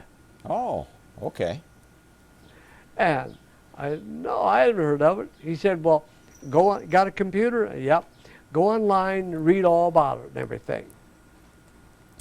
What it is, it's a hearing aid that you can use for bone conduction. And what they do, they surgically implant a titanium screw in the skull. Okay. And what they do under surgery, they shave off some hair back on the mastoid part, and then they make a little incision down across and up, and lift that flap up, and then take out all the tissue there down to the bone, all the epithelial tissue, and then they'll drill a little hole, and then they'll insert a screw in your skull. Huh. And then put the flap back down over it and sew it up around it. And then after about 3 months after you've healed, then they'll snap a hearing aid on that. And it's called BAHA, or bone anchor hearing aid. I hadn't and heard of it's that. more natural hearing because of bone conduction if you have that kind of a loss. And it's very simple. It just fits here. Huh. And then you snap it off. That's what it is. Good grief. I'd never heard of that. And then you just snap that back on. Huh. Yeah. That's pretty amazing. So, works good. So anyway, that's about a $28,000 surgery that the VA did. Wow. But, you have to qualify for it and all. But there's one thing about it is it seems to be that the Purple Heart veteran, he does get treated better. Mm-hmm. There's something about it, because of that, he is #1 type of thing, And I think he gets more things than just the average, because I hear some horror stories about others attempting to get some benefits from the VA. Sure. And they just don't get it and all. Yeah. But that was at Bay Pines down in Florida there. and they've done a terrific job. No. That's pretty interesting. Yeah. It's amazing what they can do Oh, it medically. is. I mean, It is. you look at those 50 years of yours Yeah. and This is how different this things is have been. different than the cochlear that you Okay. hear Yeah. they have Yeah. done, which is under the skin, but putting wires into the middle ear and picking up Yeah. your hearing from the middle ear part Yeah. of it. No. That's interesting. Uh, When you first said that you were initially going to go into the Navy, and I was thinking about you on Okinawa, was there any point at which you said, man, I wish I'd stayed with the Navy? Oh, maybe the first week or two of boot camp. That might have been it. No, I really enjoyed the activity, shall we say, being in the Marines. Yeah. I would have been a good Navy person as far as that goes. But the Navy suffered quite a lot on Okinawa that I wouldn't want to had a part of too. That's true. Yeah, they Well, in did. fact, they had the highest casualty rate Yep. or death rate of any group Yep. in that campaign. Kamikazes, and you just couldn't get away from that. Right. I've read books on that, how the outer line, they worked on those ships, and how many they sunk that we didn't even know about Right. on shore. Yeah. But I've enjoyed the Marines, I've been active, and that type of thing. And maybe if I had not been so athletic, to enjoy some of that life like that, been different, hand over hand, over bars, and through obstacle courses. That didn't bother me at all, type of thing. That was just part of life, just another adventure and all.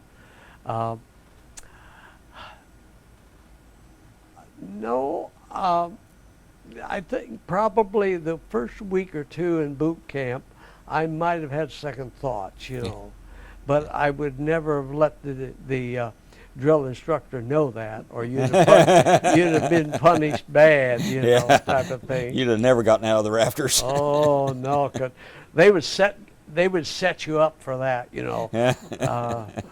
They would say, well, would you rather be in the Navy? And if you dare say yes, look out.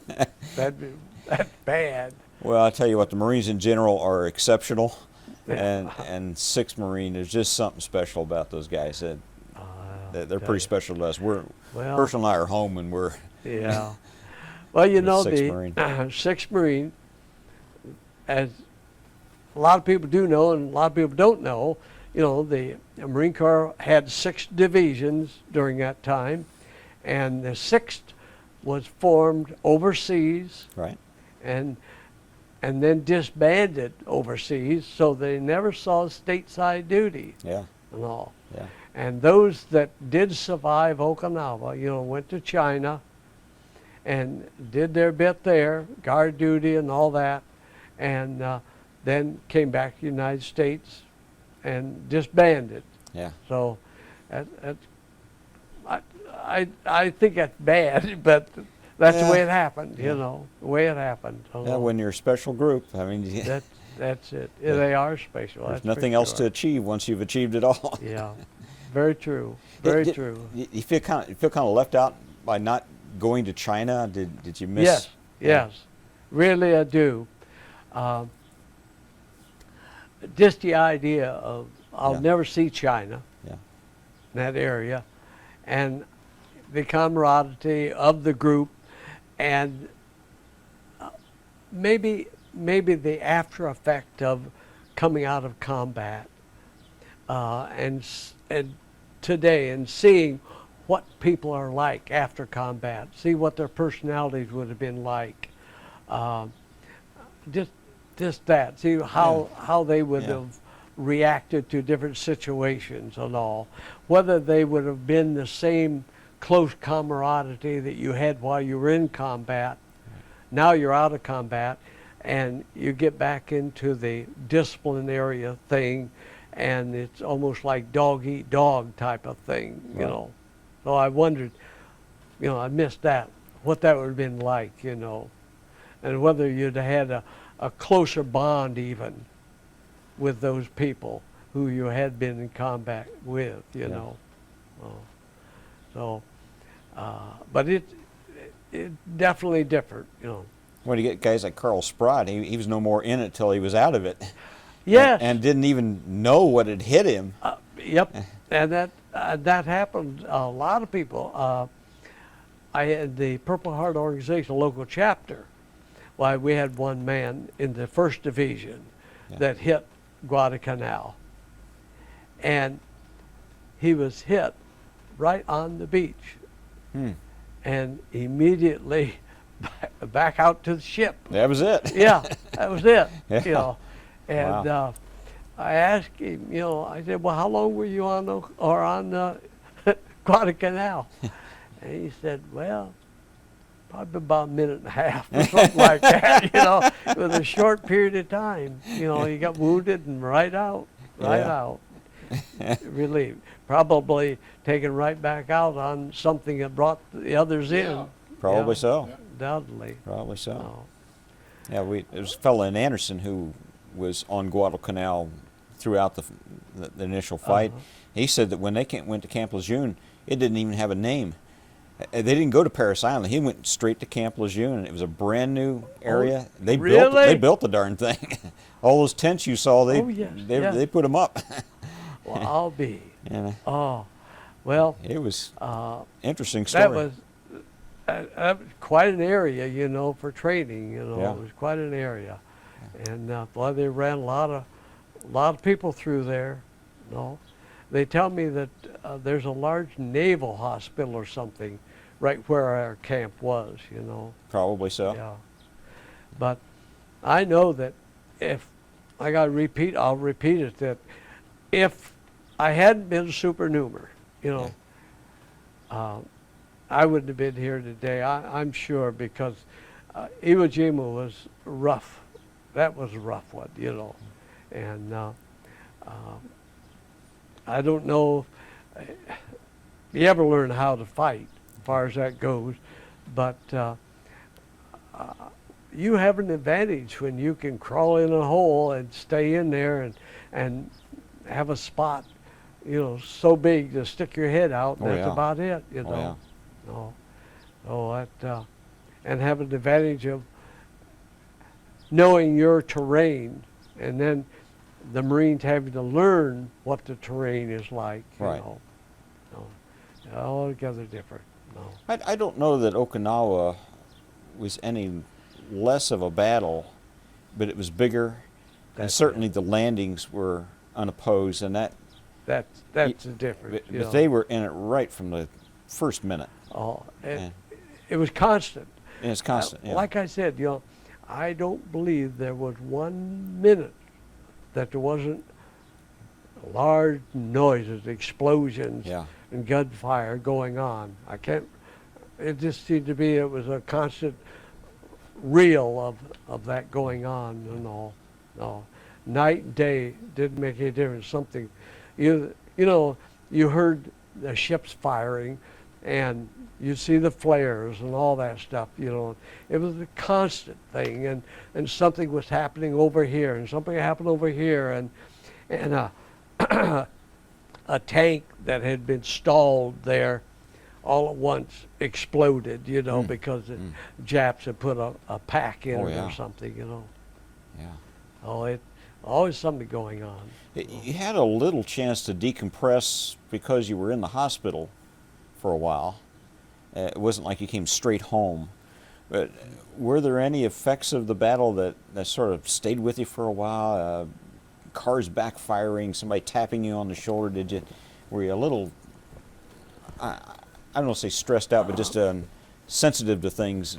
It seemed to be, most of that happened right after, while I was still on Okinawa there, in the hospital there, and then on Guam, and then back in California, you know, in the hospital there. And even when we went to resort hospital, shall we say, Yeah. you know. That bothered, particularly back on Okinawa, you know, it just, you wouldn't let go, you know. Yeah. And I remember when I was in the little field hospital, like, you know, I woke up and I was still back online fighting, you know, and I just had a feeling that they were still Japs crawling, you know, through Yeah. our lines. Yeah. And I know that I had my cartridge belt, and I had the K-bar knife attached to it, you know, and I was reaching for that, and the guy in the next bunk talked to me. He said, "Are you a little nervous?" Yeah. Yeah, Yeah. a little nervous. And then, well, that was enough. You know, he woke me up from that train. I knew where I was then, Yeah. but for a minute. So, but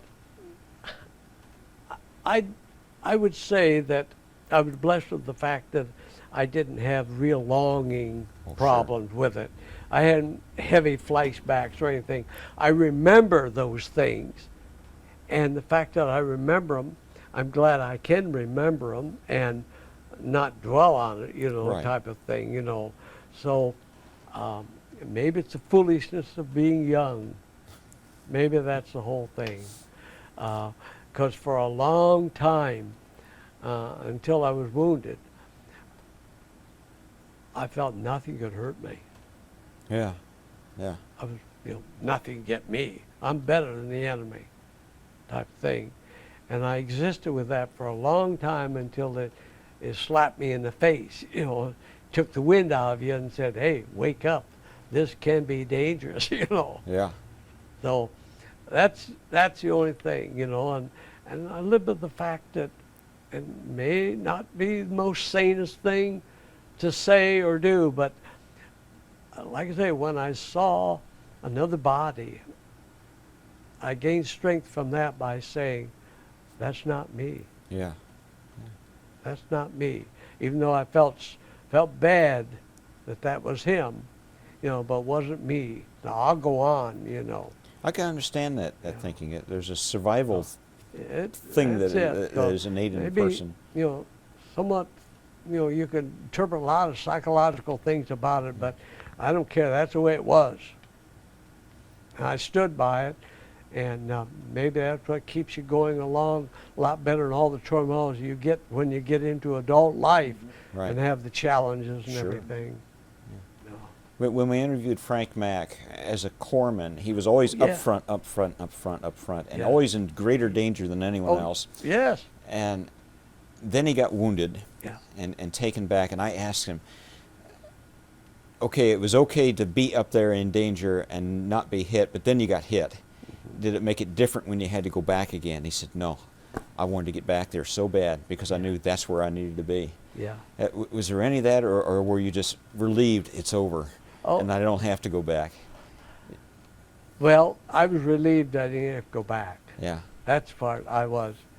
Because I told, you know, the one doctor I talked to, particularly about it and everything, and he said what he was going to do, you know, going to send me back. And I'd go to Guam first, you know, all that Right. stuff. And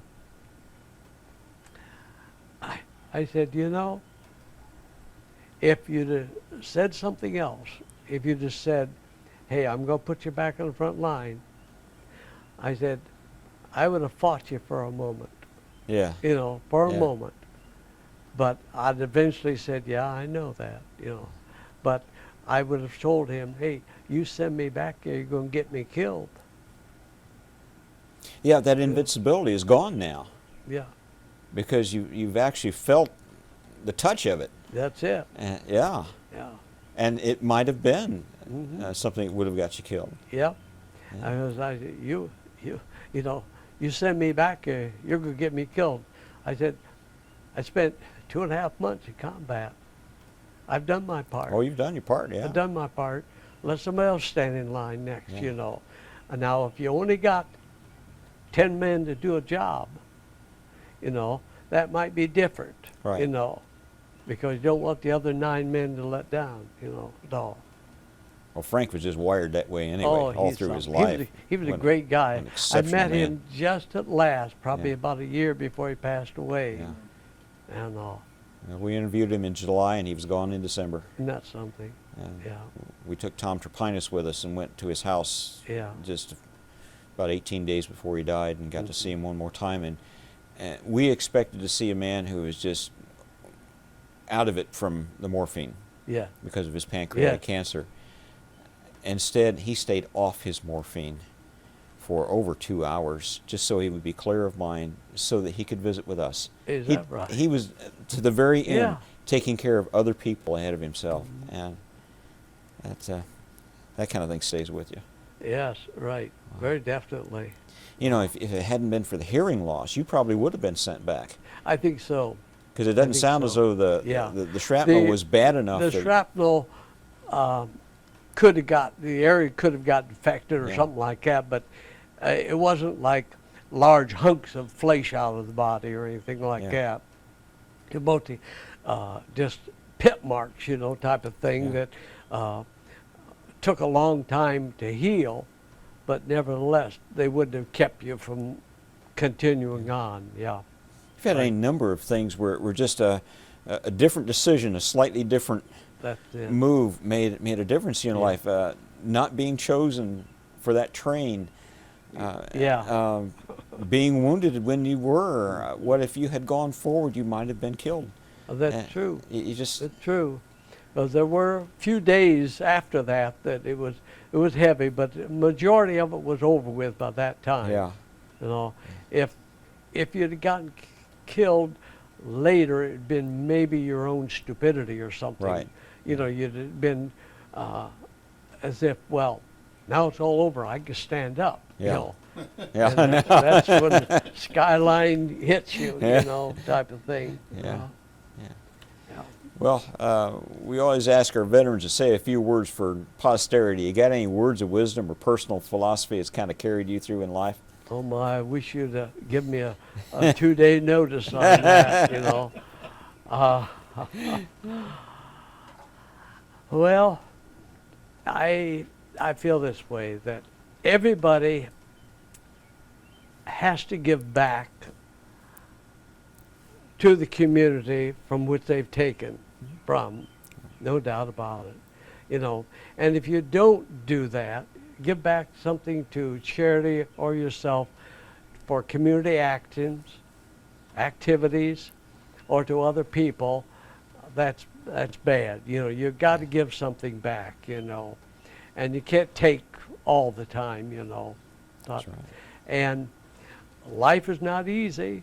Life is tough, but you know, you survive one way or the other, you know. Yeah. It's like, I always had a philosophy that I don't care what you do.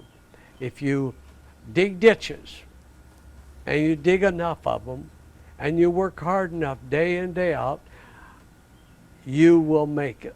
You'll Yeah. make a success, you know, no matter what you do. But you got to use your smarts to keep up with it, no doubt about it. No. Sure.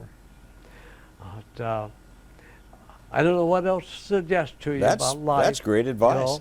That's great advice. But just keep your head up, and like Dick said, keep your head off the skyline. Stay up the sky. Yeah, stay off the skyline. Yeah. No. Well, I want to thank you very much for this interview. Well, PFC Wells, I want My to thank you pleasure. for this interview All and for your right. service to our country. Well, It's been a real pleasure. Thank you. It's been good. It'll be interesting to view this to see Okay.